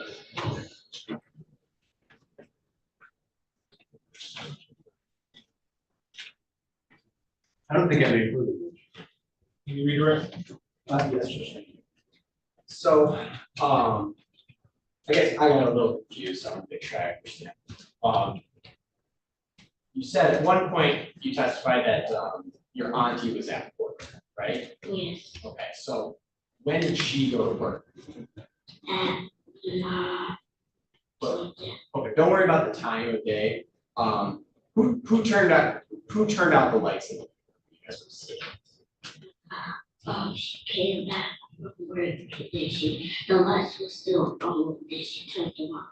Okay, so I understand, you're saying she was home from work when she turned the lights on. Okay, I just want to make sure I understood. Now, that figure that you saw in the dark, can you describe what it looked like? He had black pants on, with no shirt. No shirt. And you say he, how do you know it was he? Because when we look at when my cousin when it was time for us to go to bed, my cousin woke up like at the middle of the night and she had to use the bathroom. So she was like scared. So like with his room. And I think it's judges, judges. She wouldn't know where that person. Judge, I'll move back. Okay, so let me ask you this. You said, well, let me ask, do you know, was Bert, did he stay in the same room as your auntie or different? Okay, do you know where, how's that room was? it's a guest room. Okay. And can you tell me where, like, so you're in the living room, right? Yes. Where is that guest room from the living room? By my cousin's room or by my auntie. Okay. And tell me about your auntie. Is she a tall person or a short person? She's a short person. Is she a skinny person or a fat person? Skinny. Okay. Would you describe her as a tall person or a short person? Okay. And is he a skinny person or a fat person? Kind of thick. Okay.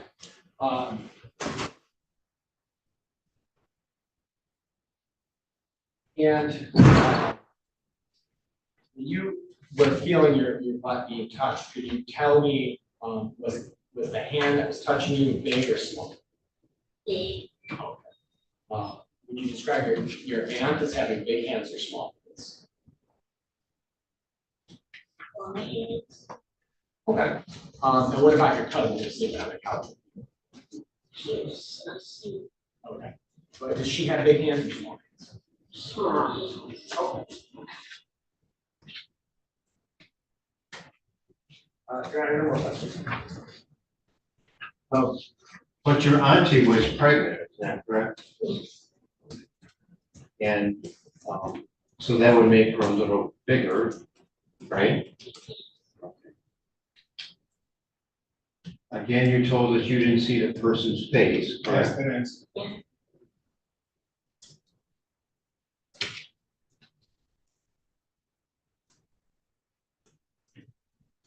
Okay, I didn't think further, I didn't ask for it. Thank you, Art. Okay, so you say that person that touched your butt didn't say anything, right?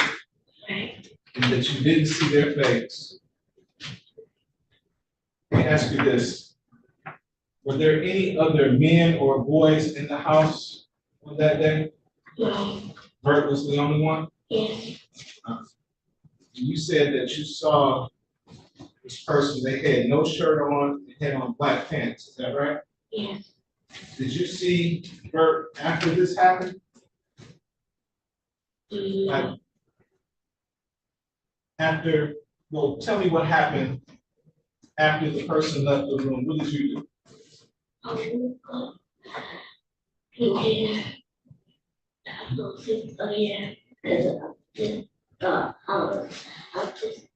When did you tell anyone about what happened?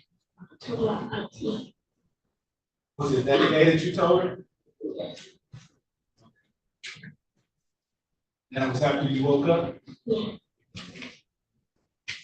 Did you see Bert anymore that day? No.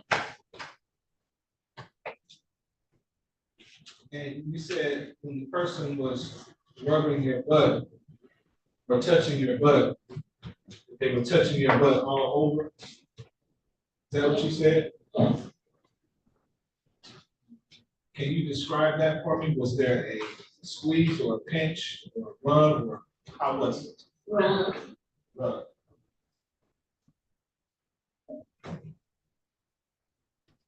And when you woke up, you say you saw the person sneaking out of the room, is that right? Yes.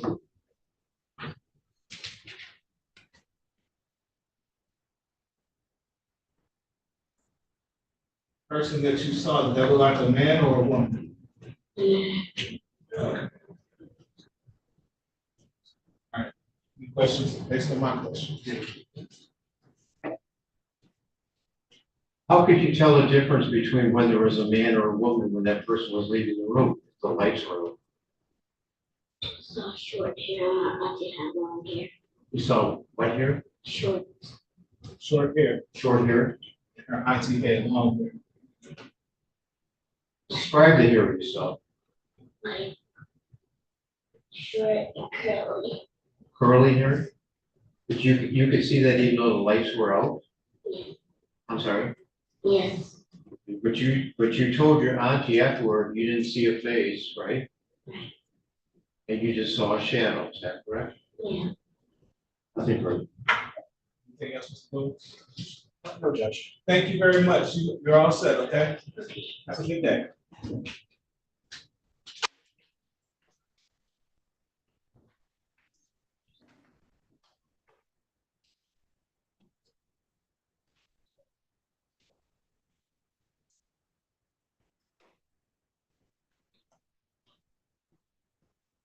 Any other witnesses for the people? No, Your Honor. Any witnesses for the defendant? No, Your Honor. People.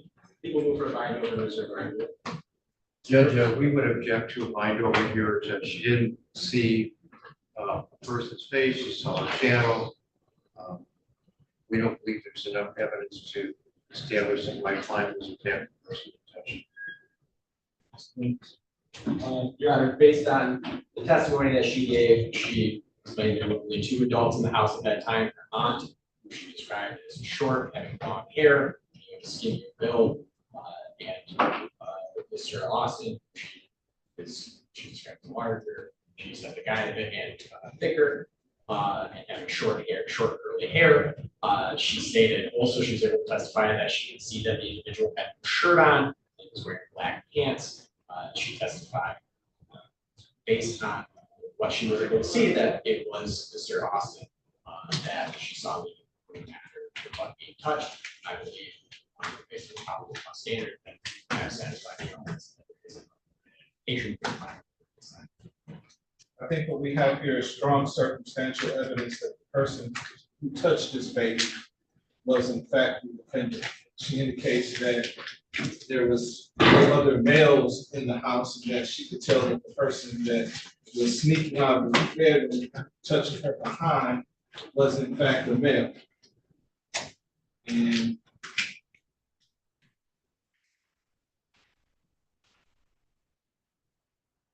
can't imagine why he would go, or anyone would go in the room with her and touch her butt while she's asleep in the dark with the lights off.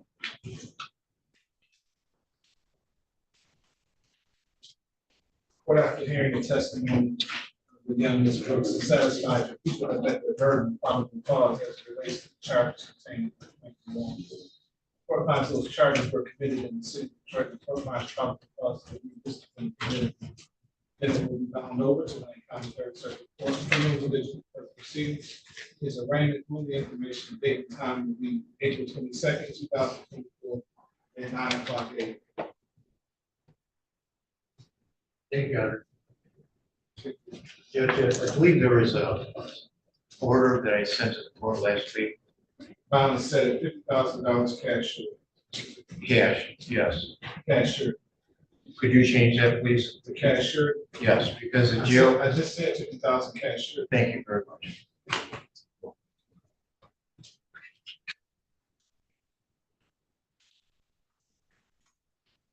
That was by way of stipulation for Mr. Tillman, is that right? Yeah, there's. Yeah. Come on.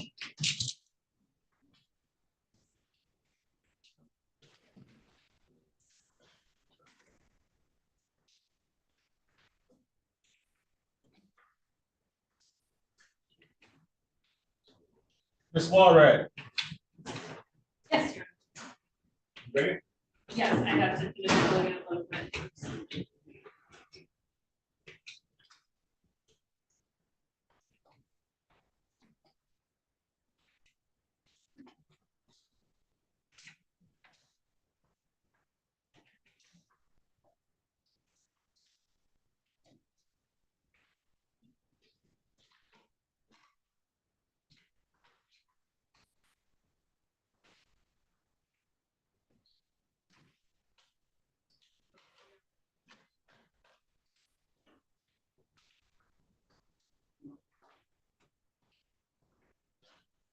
On case 2456476, People of the state of Michigan versus Christopher Duval Black.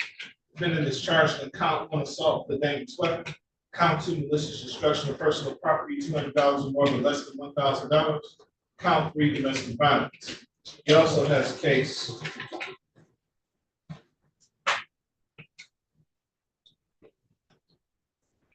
2456483, charged in count one assault with a dangerous weapon. Defendant has an habitual offender report offense notice. Appearances for the record. Good morning, Your Honor, Shelley Green for the people, P number 60249. And good morning, Your Honor, Veronica Walrad, P 85665, on behalf of Mr. Christopher Black, who's presiding in the courtroom. Mr. Black, please state your name for the record. It is the time set for preliminary examination. Are you ready to proceed? Your Honor, I'm happy to proceed at this point. The complainant is the same complainant for both cases, and she is not present. I cannot proceed without her testimony today. Defense accordingly would move to dismiss both matters. So order, the court will dismiss this matter without further.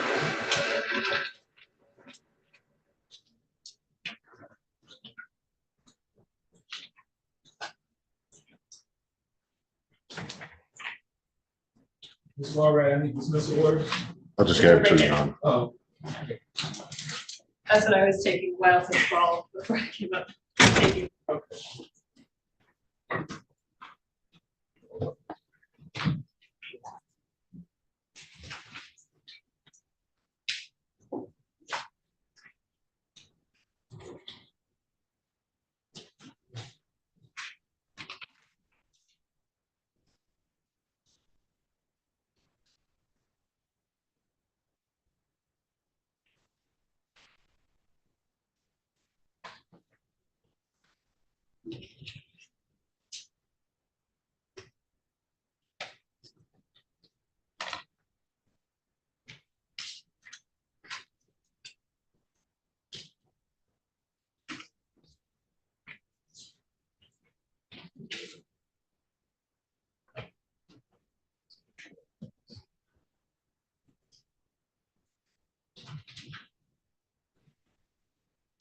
Is Mr. Vance here?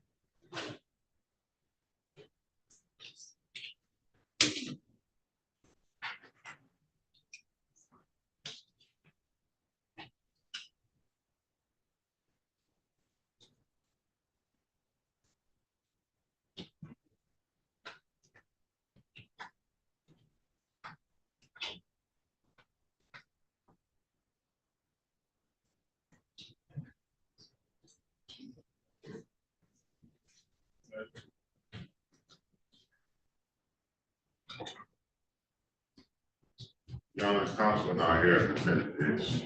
Okay.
Yes.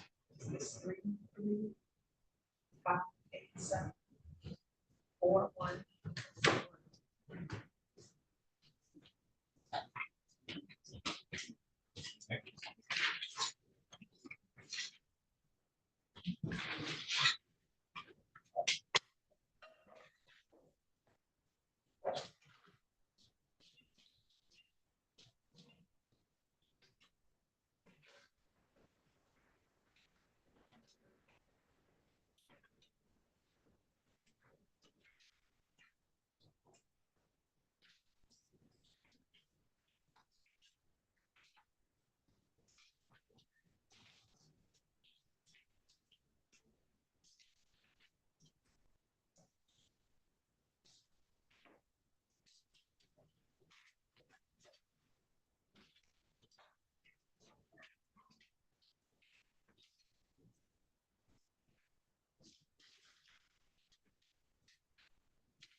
Mr. Vance decided to grace us with his presence.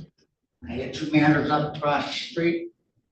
Should have took 15 minutes. Took 2 hours.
Mr. Brown said he's gonna be a little later.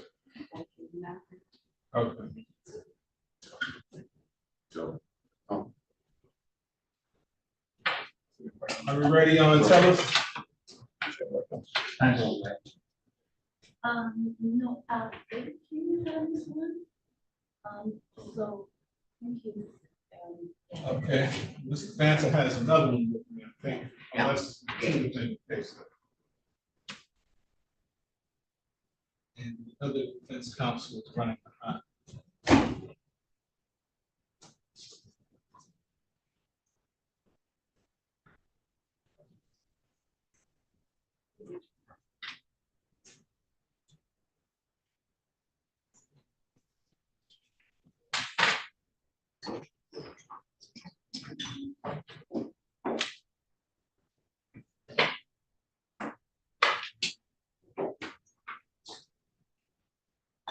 Mr. King sent word over that he is in Judge Mom's court.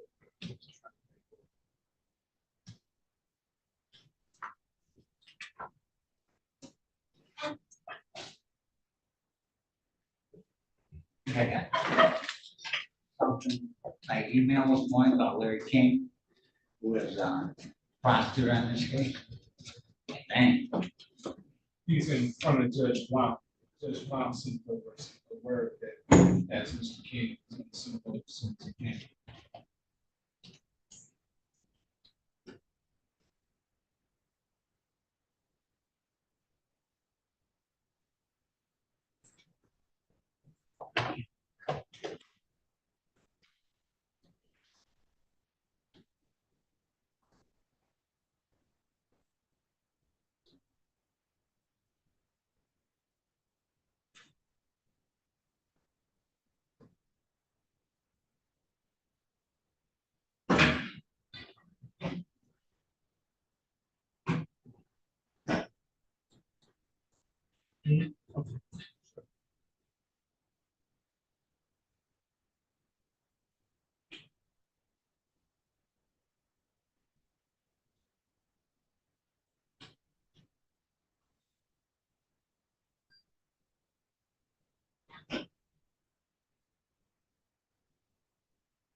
Your Honor, Yes. that was the court calling, they said, King's still on the right.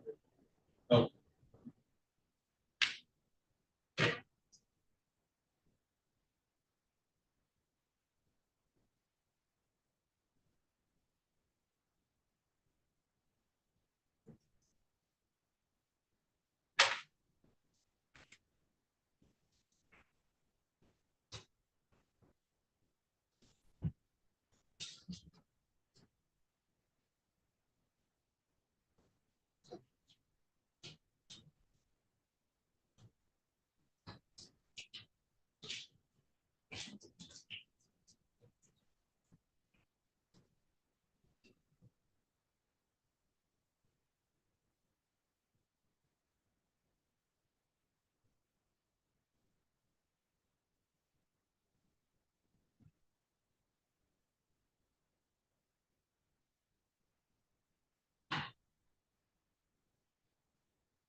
What's going on? Not much. How you doing?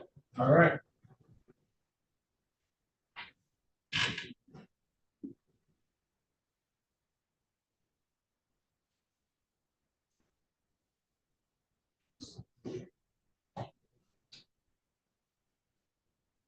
What you got going on?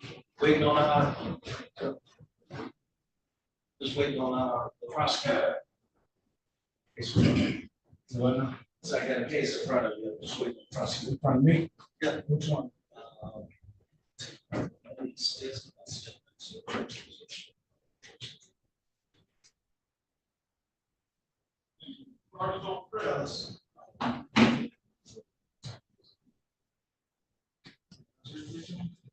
Like $1,000,000 always. Sharp. Oh, never see you out of touch.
Oh, yeah.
Ron, come on in, sir. Get my breath, sorry.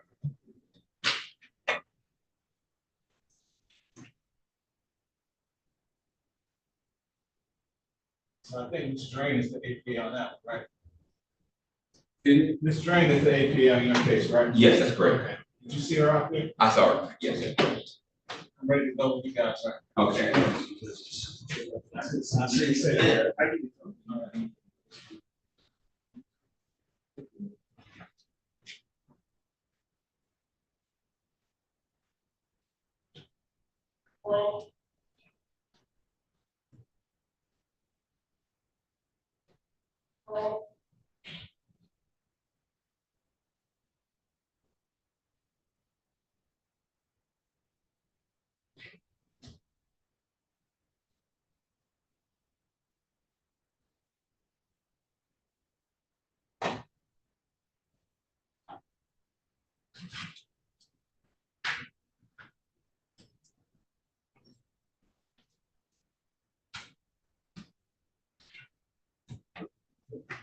Mr. Renfro hasn't arrived yet. Oh, really? No witness to leave.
Are we ready on Renfro and Hicks? Yes. Calling case 24-56503. People of the state of Michigan versus defendant number 1, Tanyana Gates, defendant number 2, Deshaun Renfro. Both defendants are charged in count 1, carrying a concealed weapon. Both defendants are charged in count 2, assault with a dangerous weapon. Both defendants are charged in count 3, felony firearm. Defendant one is charged in count 4 domestic violence. Appearances for the record. Good morning, Your Honor. Shelley Drake, number 60249. Good morning, Your Honor. Brian Brown, PA 0560, appearing on behalf of Mr. Malik Renfro, who's present. Mr. Renfro, please state your name correct. I didn't know my name was Malik. Wait, Mr. Banter, your appearance, sir? Good morning, I'm Richard Banta, P 39845 for Mr. Gates. And where is Mr. Gates? Mr. Gates, I called his name on the hallway, not here, I haven't really had any contact. All right, court, as it relates to Mr. Yates, will issue vacate this, revoke his bond, and set the new bond at $25,000 cash security. Okay. As it relates to Mr. Renfro, there's a date time set for preliminary examination. Are we ready to proceed? Your Honor, I am not able to proceed at this time. Any witnesses are not present. Your Honor, read a motion for dismissal. So ordered, the court will dismiss the case as it relates to Malik Sean Renfro without prejudice. I think it's peaceable.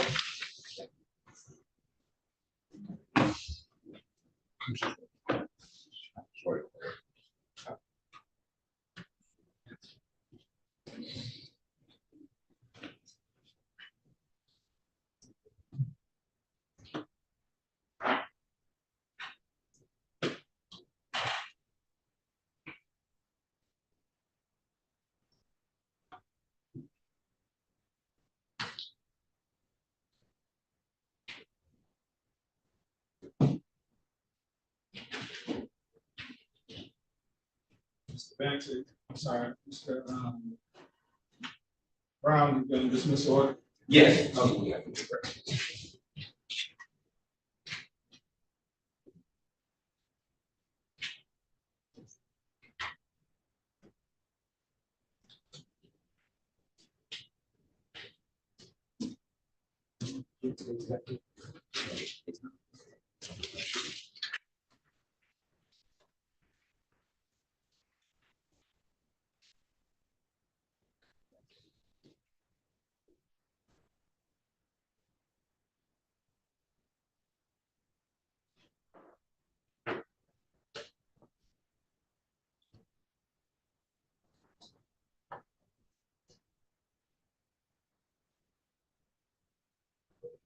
Yeah, you're right about that.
Excuse me, Judge. If we could add, I'm sorry, if we could add on that dismissal order, remove tether. I know automatically it's what the tether's what to remove, but sometimes I've had issues with the tether not being removed when a case is dismissed, not a particular thing. Yeah, I've had that before, yes. What's their reasoning behind it? They don't see it in the system. I've heard multiple stories from my clients that if it's not in the particular order, then sometimes the tether individuals, they don't process or they don't have logic as far as to know that the case got dismissed. So, it should be come off, but sometimes we have that issue. So I appreciate that. Thank you.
and Mr. King is on his way.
I'm told he's on his way, Mr. Bassett. Do they have witnesses? Do you know? Yeah, I think so, yeah. Okay.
Can I have the victims on here, Judge?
My apologies.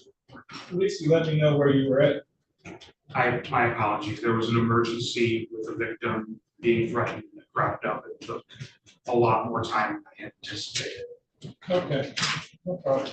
Can I get just a moment to set my computer up on file? Mr. Vance has been waiting patiently. I appreciate everyone's patience. I had multiple officers here waiting as well. I'm sorry to coordinate this event. Unfortunately, it was nothing I could have predicted or done or handled any other way.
All right, Judge, I again apologize and I'm ready. Calling case 2456472, for the state of Michigan versus Andreas Allen Samuel Tellers. And is charged with count 1, unlawful imprisonment. Count 2, assault with a dangerous weapon. Count 3, controlled substances, possession of cocaine, heroin, or another narcotic less than 25 grams. Count 4, felony firearm. Count 5, felony firearm. Count 6, aggravated domestic violence. Appearances for the record. Good morning, Your Honor. APA Larry King, 40 people, P78774. Good morning. Good afternoon, Richard Dan, P 39845, for the defendant Andreas Tellers, who's standing to my left, and so make the record, please. There's a time set for your examination. Are we ready to proceed? If you are ready to proceed, Your Honor, how many witnesses? At least 3, I do have about 6 questions. Just to place the court on defense on notice, Ms. Goodman, the complainant, is not among the witnesses that I intend to call today. I would be relying on MCL 768.7C and attempting to establish a foundation pursuant to that statute at the time it's run. Call you. Yes, Your Honor, at this point, I call up Surgeon Now Thomas.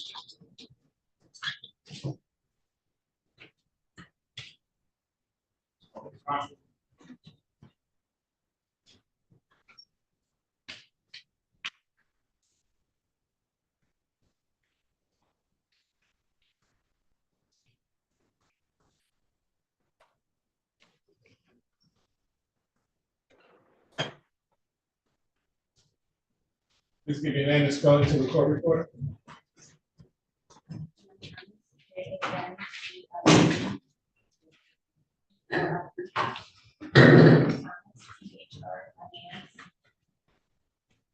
Please raise your right hand.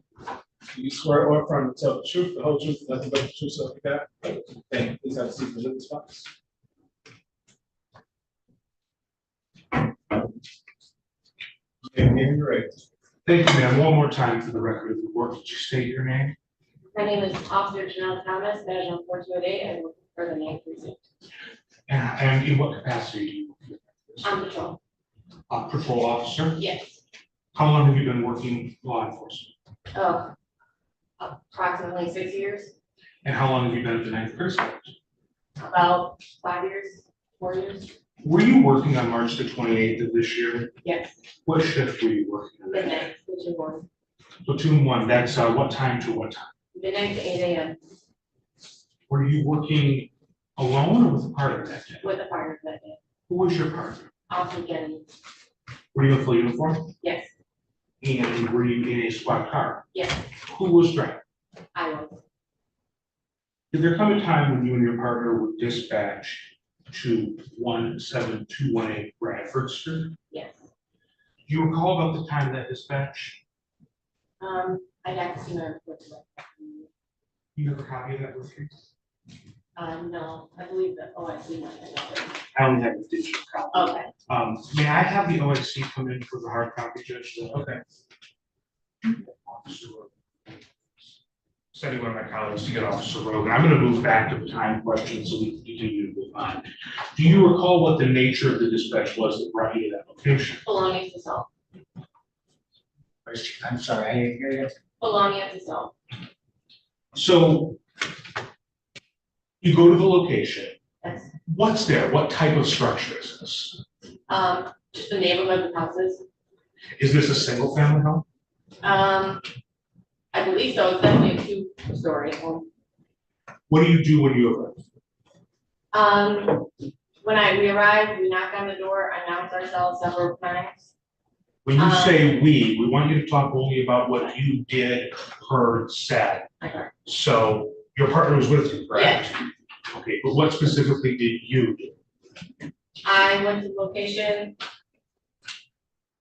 Knocked and announced several times. The first time we went, we had a couple calls there. The first call was a different address, the same street. That address didn't exist. We got another call there, that was the correct address. How far apart were those calls? Minutes, not long. So you went to that general location, Yes. found the address to be incorrect, Correct, and then you went to, you had a second call to correct the address? correct. Did you hear anything when you were knocking at the door? No, And how many times did you knock and announce? several times. What's the next thing that you recall happening? We were going to leave the location, then just a few minutes later, we got another call to that same address. So when you say we, you're talking about you and your. I'm sorry, my partner and I, yes. So you received the call, Yes, correct? yes. When you say call, what specifically do you mean by call? Someone calling 911, and then the call takers dispatch it to us in our store to me from our computer. So do you receive that by a phone call or how do you receive that? From the computer, and then dispatch will read it off to us over the air. So you didn't answer the call, it was relayed to you by this. Correct. What did you do upon receiving that third call? We weren't far from the location, so we just turned around and went right back to the location. Again, we tried knocking and announcing several times. No answer again, so then we were attempting to call the callback number, but sometimes we'll call restricted to the callback number, which some people won't answer that way. I just want to get one thing first. When you say we, I'm sorry, who was making the outbound Me. calls? You were making an outbound call. yes. So how did you get this number that you were calling? On our computer, it pulls up the ticket on the computer where it says the nature of the call, the notes of the call, which was what was said by the caller to the dispatcher. And then there's always the name of the caller and the callback number. So that was how you received the number. Yes, And the number that you were attempting to call was the callback number that was relayed to you by dispatch as being the 911. yes. Very good. So what did you do specifically when you tried to call that? No one was answering the callback number when I was calling the regular way, like *67, restricted numbers, so they won't have your phone number. So you called them wanting your caller ID? Yes, but she wasn't answering. So I called her off my Google voice and text number, which is an app on my phone, which you can put in the number that you want to call, and it will show up on a different, on their phone as a different number. So you have an app on your phone from Google, correct? Yes. And that gives you a, for lack of a better word, pretend Correct. that it's not your actual personal cell phone number? Correct. So you use that number to call her? Correct. Is this a department issued phone? No. This is a personal phone? Yes. So you called her from that, or you called the number that had called 911, or the number that you've been told. What happened? The person didn't answer for the callback on the Google number, but she texted my Google number back. So a person texted you. Yes, The person that texted you, was that coming from the same number that had called 911? yes. And what was the nature of that text message? I would have to see my report to refresh. So I'm gonna refresh it. I have a copy of your report here. I'm showing it to defense. May I approach? Yes. Okay. Thank you, Judge. So I'm gonna let you, your Thank you. refresh your recollection of the nature of the text.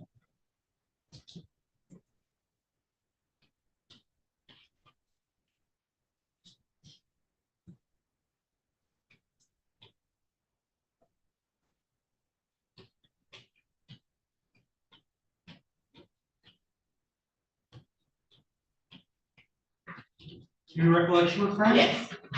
So this number texted you, correct? Mhm. And I'll retrieve your report. What was that nature of that text?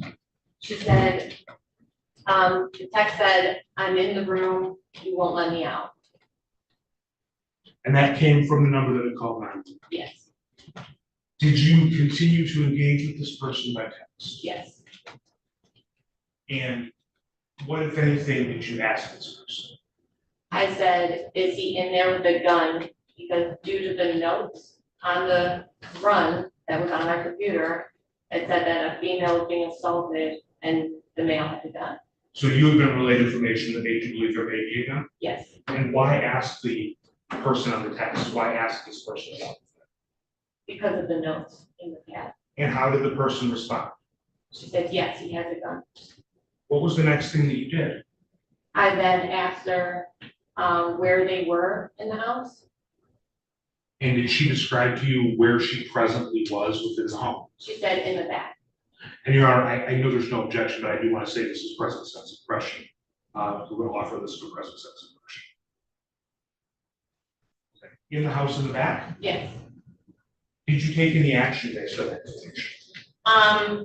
Due to her saying that he had a gun and they were in the back of the house, we started handling it as if it would be a barricaded gunman, just in case. Okay. So we had all the officers take positions with cover. And is that keeping with standard procedure? Yes. What's the next thing? I texted her back and I asked her what her name was and what his name was. And what name did she use to identify herself? Sherome Goodman, And what name did she use to identify the other person she was with? Andreas Ellis. What happened next? I called her supervisor. Supervisor came so that we could say if it was a barricaded gunman or not. We also looked up the address on Talon. Both of those names were related to that address, both lived in that address. So when you say you looked up the address on Talon, give us some more information about what you mean by that. So on Lean, on Talon, you can type in an address and it'll bring up everybody that's registered to that address. So this is a law enforcement database? Yes, And it will tell you who's known to live at that address? yes. After looking at that information, what did you do? We ran the plate of the vehicle that was in the driveway of the location, so it was registered to Sherome Goodman. Okay, that being the person you've been texting, correct? Correct, Or at least the person whose name you've been informed of. correct. So you have this information, what do you do with this information? I let my supervisor know, let the other officers know, let dispatch know, to keep a note of it. And then just to advise for more instruction, she ended up texting me back saying that he had left the location. Okay, so how long after the initial text conversation to the point where she had texted you that the perpetrator? I'm not sure exact, but I would say it was about half hour to an hour. Was the house under police surveillance that entire time? Yes, Do you know how many ins and out, how many doorways or windows there are? How many doorways? There were 2 doors to go in and out of the house, How about windows? How many windows? multiple windows, but we had someone watching the rear of the house, the sides of the house and the front. So it was constantly being surveyed. Now, was there, how many cars were parked? 1, And that was registered to the person who identified herself as the Smith? yes, Did you see anyone exit the home prior to her being, no, her? So she informed you that he had left. yes.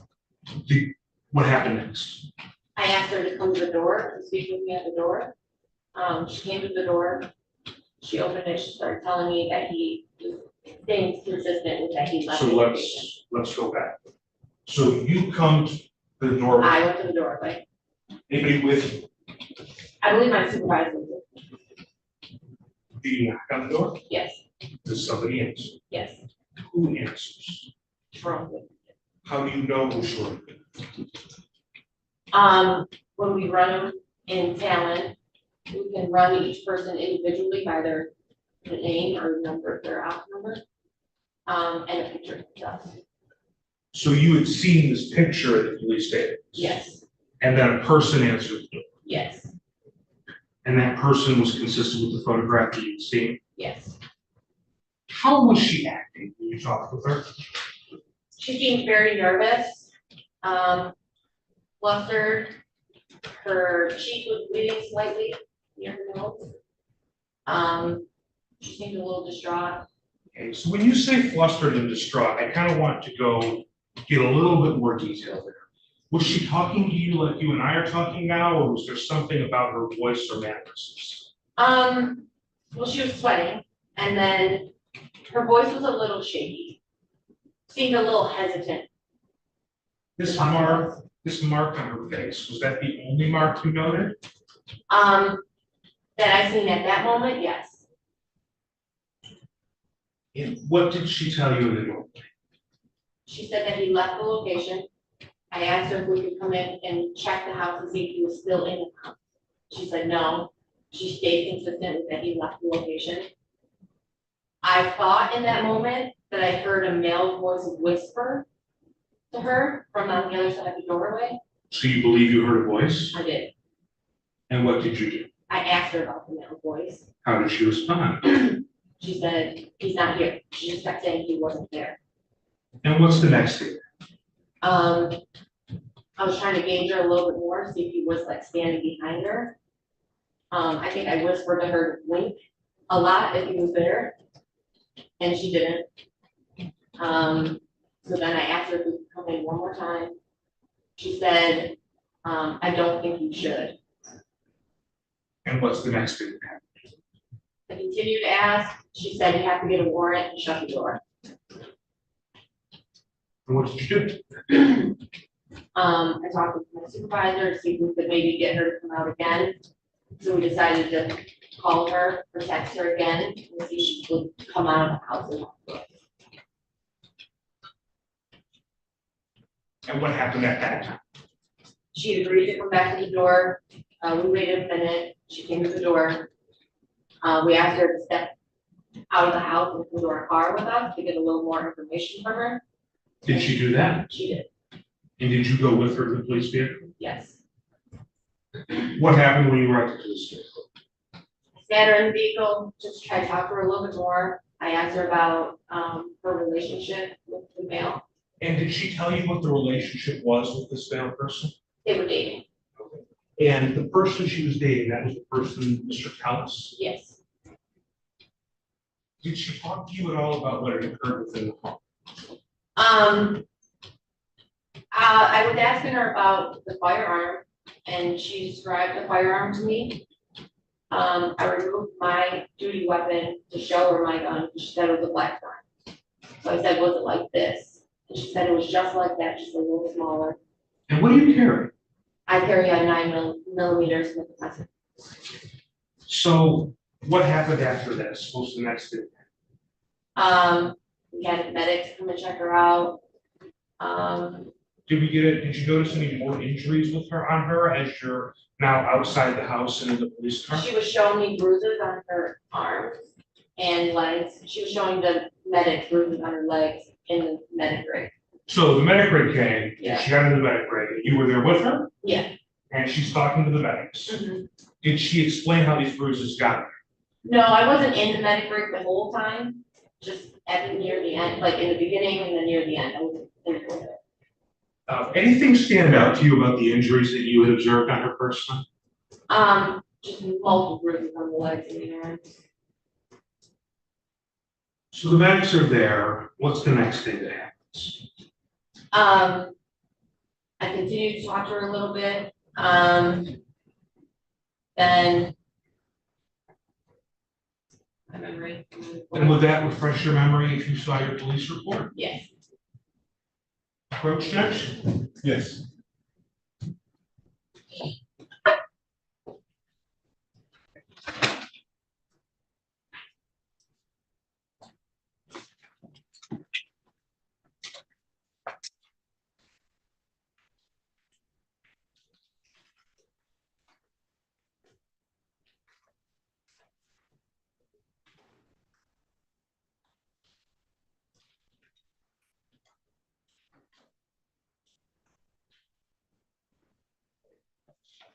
Your memory refreshed? Yes. What's the next thing that you recall happening? We had her, call out the little brother of her boyfriend Where was that person? in the house. Okay, so the brother of Mr. Tellis was located in the house? Yes. Did he exit the home? Yes. Did you speak with that person? Very briefly. How old was that person? I don't recall the exact age. Adult or adolescent, child? Adolescent. Well, like late teenager, maybe early 19, 20. So you're there with the complainant. What happens next? We had the brother step out and his sister. I was over by the car with the complainant and they ended up, I'm not sure how they got him to exit the house, but Andre Tellis eventually exited the house. So Mr. Tellis walked out of the home? Yes. This same home that we were just talking about? Yes. And the police have remained present on the entire time? Yes. What happened when Mr. Tellis exited the home? I walked up to the home myself as well as two other officers handcuffed him and then placed him in the back of my stuff. Now, the person that you were present for on the scene of the request, you see him present within the courtroom. Yes. You identified him by where he's seated and what he's wearing. He's seated at those table, with the black shirt with the A on it. Sitting next to me. Record reflect identification. Somewhat. What was the next step that you underwent in this case? I had another scout convey him to the Detroit Detention Center. Who was that? I don't believe, can I look at my report to see the scout number? Davis, what this refresh your recollection? Yes. You still have it? I'm sorry, I didn't take that back. Sorry. Refresh your recollection. Scout 94. Who is? Officer, Rivera and Jordan. May I receive that from you just in case? So you remained on the scene. Yes. What was the next step? We had talked to the detectives that work in our, PDU. And they said that they wanted to do a search warrant on the house instead of just taking consent to search. They gave us consent to search one bedroom in the house. Who's they? I'm not sure who my sergeant got it from, but I'm gonna guess Andre. So you were advised that a search warrant for the home should be. Yes. Correct? Yes. And was a search warrant for the home obtained? Yes. Was this search warrant returned to you with the judge's signature on it? Yes. And did it cover the entirety of the home in question? Yes. 17218 Bradford? Yes. And when you received that warrant back, did you make entry to the home? Yes. Who was with you when you made entry to it? Myself, Scout 910, Officer Butler, and Officer McElhine. 93, Officer Stevenson. And Officer Johnson, myself, and my partner made entry to the home. So you all entered the house, Yes. and where did, how is this house laid out? Give us an idea. So when you first walk in, there's stairs to go upstairs, and then a living room to the left. And then when you go into the living room, there's a kitchen over to the right, and then a hallway with a couple bedrooms and a bathroom. And then when you go upstairs, it's a bathroom, a bedroom, then you walk further, it's another bedroom. And when you walk to the right, there's another door to another room that leads into another room. So there's several bedrooms Yeah. upstairs. Yes. Now, in your conversations with the complainant, did she ever give you an indication of where this incident was taking place? No. Did she say it was a specific type of room? Of what? A specific type of room that she was in? She, in the text messages, she said they were in the bedroom. And did she give you any information more about the bed? Did she tell you which bedroom? it was? Just the back of the house, that's all she. Back of the house bedroom. So did you search all the rooms in the home? We all did, yes. And what were the results of the search? So upstairs, in the way back bedroom, The far back bedroom? Yeah. The one that's through another room? yes. Okay, what did you find? A 9mm black firearm and 18.2 grams of cocaine. So you found a black 9mm firearm? Is it a Yes. semi-automatic firearm? Yes. Do you recall anything about the firearm? Make, model? I believe it was a Glock, but it appeared to be similar to mine. Was there any documentation regarding residency or ownership of the items located? So that firearm that was found in the upstairs back bedroom was a stolen firearm.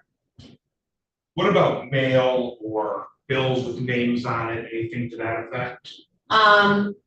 We did find mail with, Andre Teller's name on it, but there was also other names and IDs and, mail for other people that had lived there. And when you say cocaine, tell us what it appeared, how it appeared. A hard, white, solid substance, and sandwich baggies knotted up. How many sandwich bags? There was a bigger sandwich baggie with multiple little sandwich baggies, maybe about 5 or 6 smaller ones with little hard rocks in each one. And where specifically within the room was this located? In the nightstand next to the bed, in the drawer, there was a firearm and then the cocaine. So they were next to each other. Yes. How did the room appear, Jen? Here's like a bedroom. Anything stand out to you about it? No, just a bed, some clothes, some shoes, a closet. And were these items recovered and placed on evidence? Yes.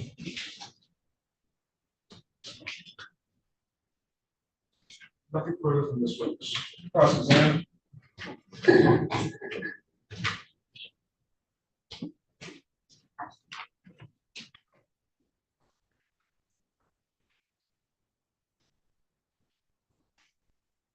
Officer Thomas, you indicated that, that when we first got there, it appeared to be a 2-story single-family dwelling, is that right?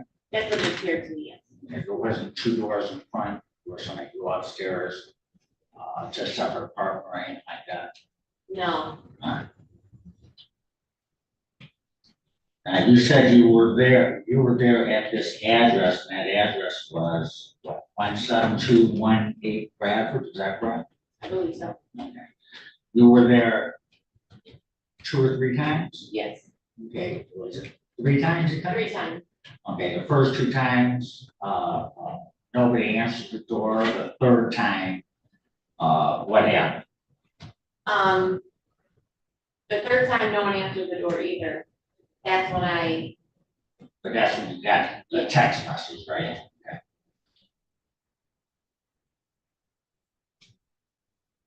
You didn't hear anything out of the ordinary while you were knocking on the door? Before she texted you, right? No. Now, you said, you indicated that you called her back on your phone, Yes, okay, and you spoofed it so that there was a number that wasn't your number, is that right? yes.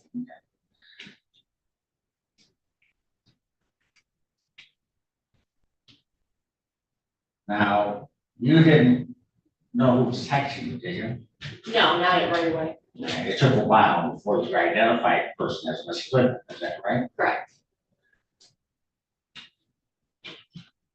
Now, you said that you ran their address through a lien or something like that, and it came back, names of people who were residents there? Registered to the address. What do you mean by registered? Like when you move into a new place and you have a new address, you register yourself living there, with, Driver's license, change Yeah. your address to driver's license? Okay, so all these people that, that showed up on this were people that had their driver's license registered to that address? Yeah. And how many people was that? I believe it was 4, maybe 5, but I believe 4. 4 people with driver's licenses? I believe so. Okay, there wasn't any younger people there? They were all around approximately the same age, early 20s. All right.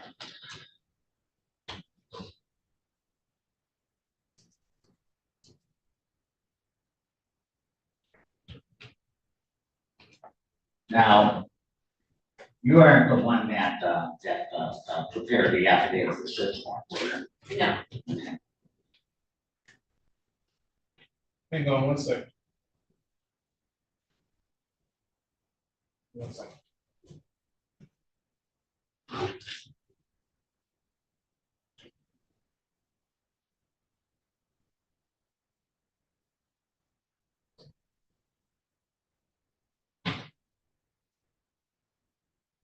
Sure.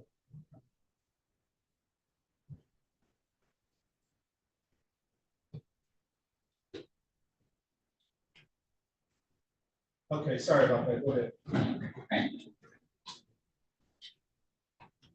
How long did it take, you stayed on, you were present at that location, is that correct? Yes. Okay, and how long did it take for a search warrant to be placed in your hand or?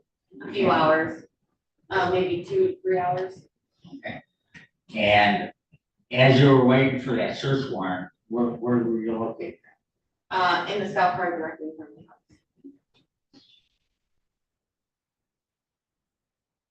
There came a point in time, a couple hours later, that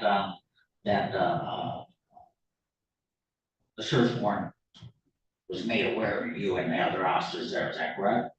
That it was brought to us, yes. Yeah, okay. And when you went inside the house, how many people went inside the house at the same time you did? Me and the other officers, so I would say 6 or 7. 6 or 7 officers? Yes. And was there anybody located in the house when you went in there after the search warrant? Was there any individuals other than the police officers in the house? No, we had everyone come out of the house long before that. Okay, so you were sure everybody had vacated the house by that time? I believe my supervisor and other officers did a quick walkthrough of the house just to make sure no one else was in the house. And then, but I didn't. All right.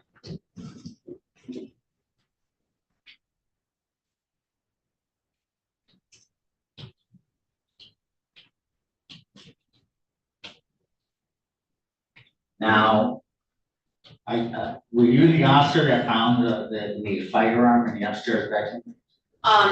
Another officer seen it in the drawer and then called me over to cover it. And that's where the cocaine was found too at the same time? Correct. All right. But you had no idea at that time whose bedroom it was, right? No, no idea. Right.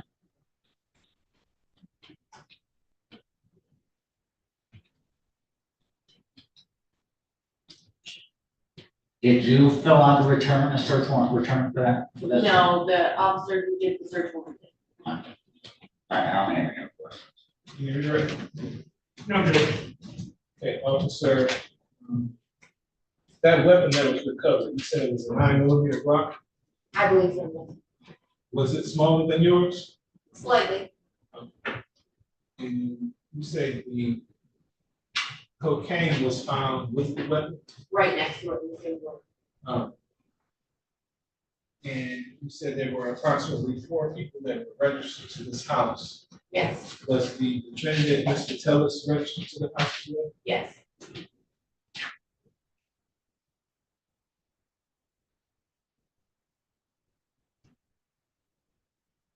The alleged victim, what did she say to you about a gun? That he had the gun and he was saying that he was gonna do something to her with it, but she didn't really go much into what he did with the gun. Did she say who the he was she was referring to? Yes, and she texted me back, I asked her what his name was, and she texted back Andre's house. Okay. Any questions based on my questions? No, Judge. Thank you. You may step down. Thank you. Judge. Your Honor, I would call my next witness Officer Schultz. Give me an offer proof as to what this witness is testifying to. Preliminary testing of drugs. We need that. See why? There was stipulation that it was in fact cocaine. Some details. The officer would simply testify to receiving the substance and doing a preliminary analysis. I think Mr. Vance is going to stipulate to that I don't substance being drugs. So how much and all that kind of stuff. 16.8 grams of cocaine.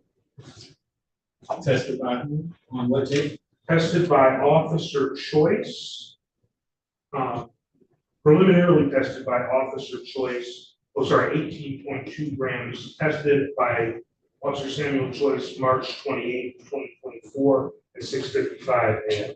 So stipulated for exam purposes? Stipulated for exam purposes. That stipulation. What else we got? Well, Your Honor, I would call the officer in charge to testify to the witness's statement to her during the phone interview, unless Your Honor does not believe that's necessary. I don't think so. But if Your Honor doesn't believe it's necessary, then I will rest. Matt, do you have any? No, sir. All right. Your Honor, the people asked for bond over on all charges in this case, but many witness made multiple 911 calls related to the police. When the police arrived there, the officer engaged in a text conversation with the complainant. She indicated she was being held with a firearm in the back bedroom. The lady came to the door, was acting nervous, and as the court stated, suspicious. The officer believed she heard a male voice. The complainant did not exit. Both the officers left. The officers remained on the location until she was finally able to leave the home. When she was leaving the home, the officers noted several injuries, including injuries to her face, bruises on her leg, consistent with the statement that she was assaulted. Police officers did obtain a search warrant and make an entry into the home.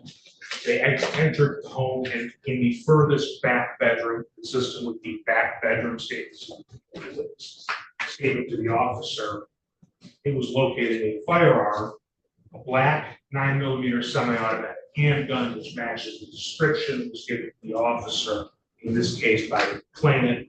Next to that firearm was substances which would stipulate preliminary testing of cocaine.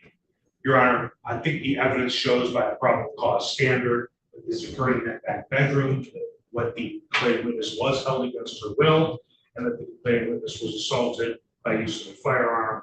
Additionally, the defendant was in possession of that firearm along with the controlled substances. So I would move for bond. Your Honor,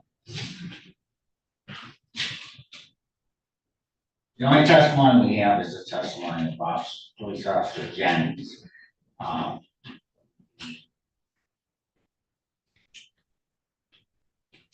Ms. Goodman is not here, and she did not testify as to what happened. I would indicate to the court that there is no evidence whatsoever as to who the roommat was found. The police officer testified that there were a couple bedrooms on the main floor, there were were 2 or 3 or 4 bedrooms upstairs. The officer testified that she did not find anything that indicated who bedroom that may have been, or whether that was in the control of my client. Well, I fully follow you on that, Mr. Banta, except for the fact that this search was executed pursuant to a search warrant, which means the officers had a legal right to be in the place that they were in when they recovered the weapon. The alleged weapon, which was described by the complaining witness, was next to the drugs. So if the defendant had the weapon and had assaulted her with the weapon, and it was subsequently found in the drawer next to the drugs, he not only had possession of the weapon, but constructive possession of the cocaine that was found next to the weapon. Well, there was no indication that. So I don't care whose bedroom it was in, if he had the weapon and he placed it next to the cocaine, then he exercised some dominion and control over the weapon, or at least had a right to exercise dominion and control over the weapon as well as the drug. Well, there was no testimony that he took the weapon and put it in the car, Your Honor. But she said he had it, so would your argument be that somebody else took it from him and put it in the drawer next to the drugs? Well, and why wouldn't that be probable cause, or at least a question of fact to be determined by a trial?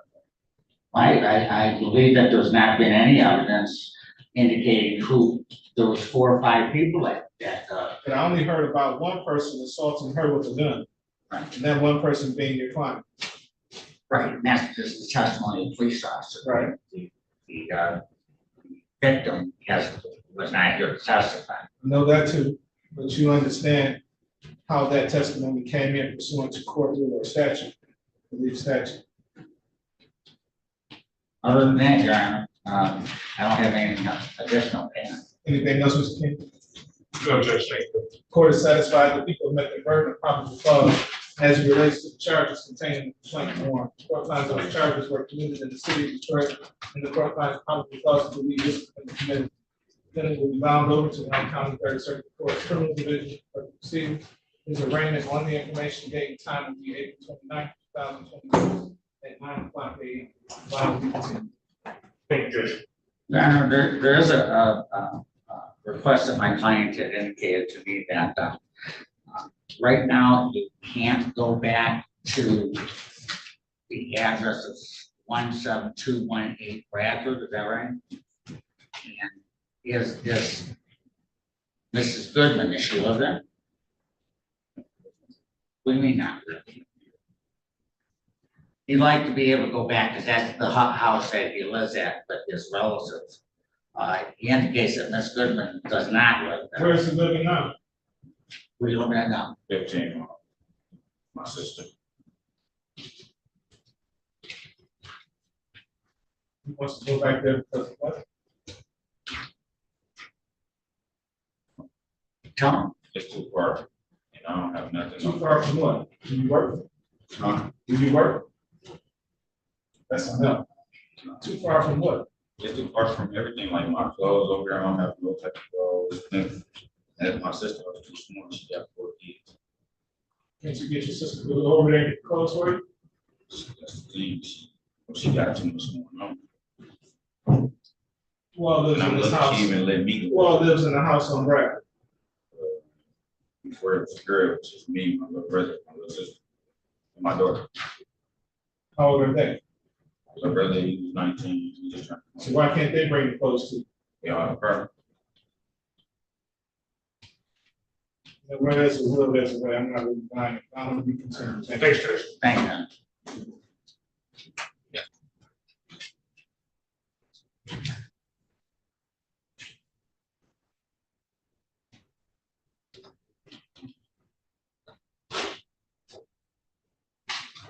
Well, folks, that concludes the docket for today. Hope to see you tomorrow, same bat station, same bat time. Good evening. Come back here.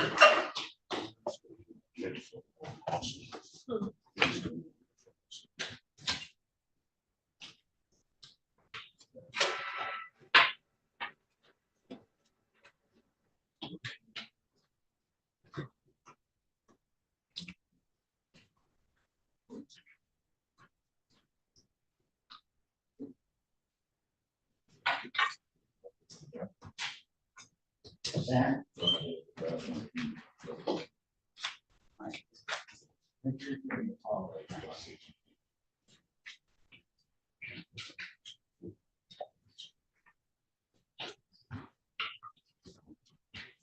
Good, nice seeing you again. Take care. Thank you, take care. Superintendent.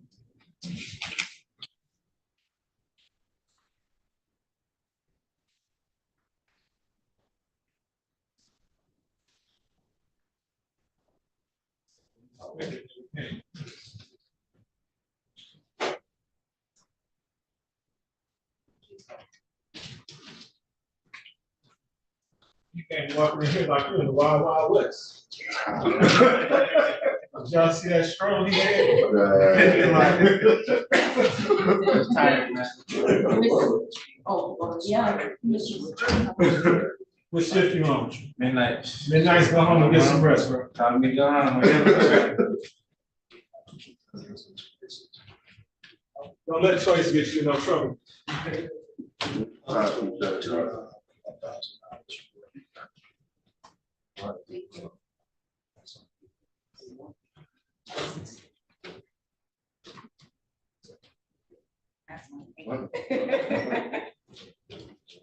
All right, Choice, be safe now. See you later.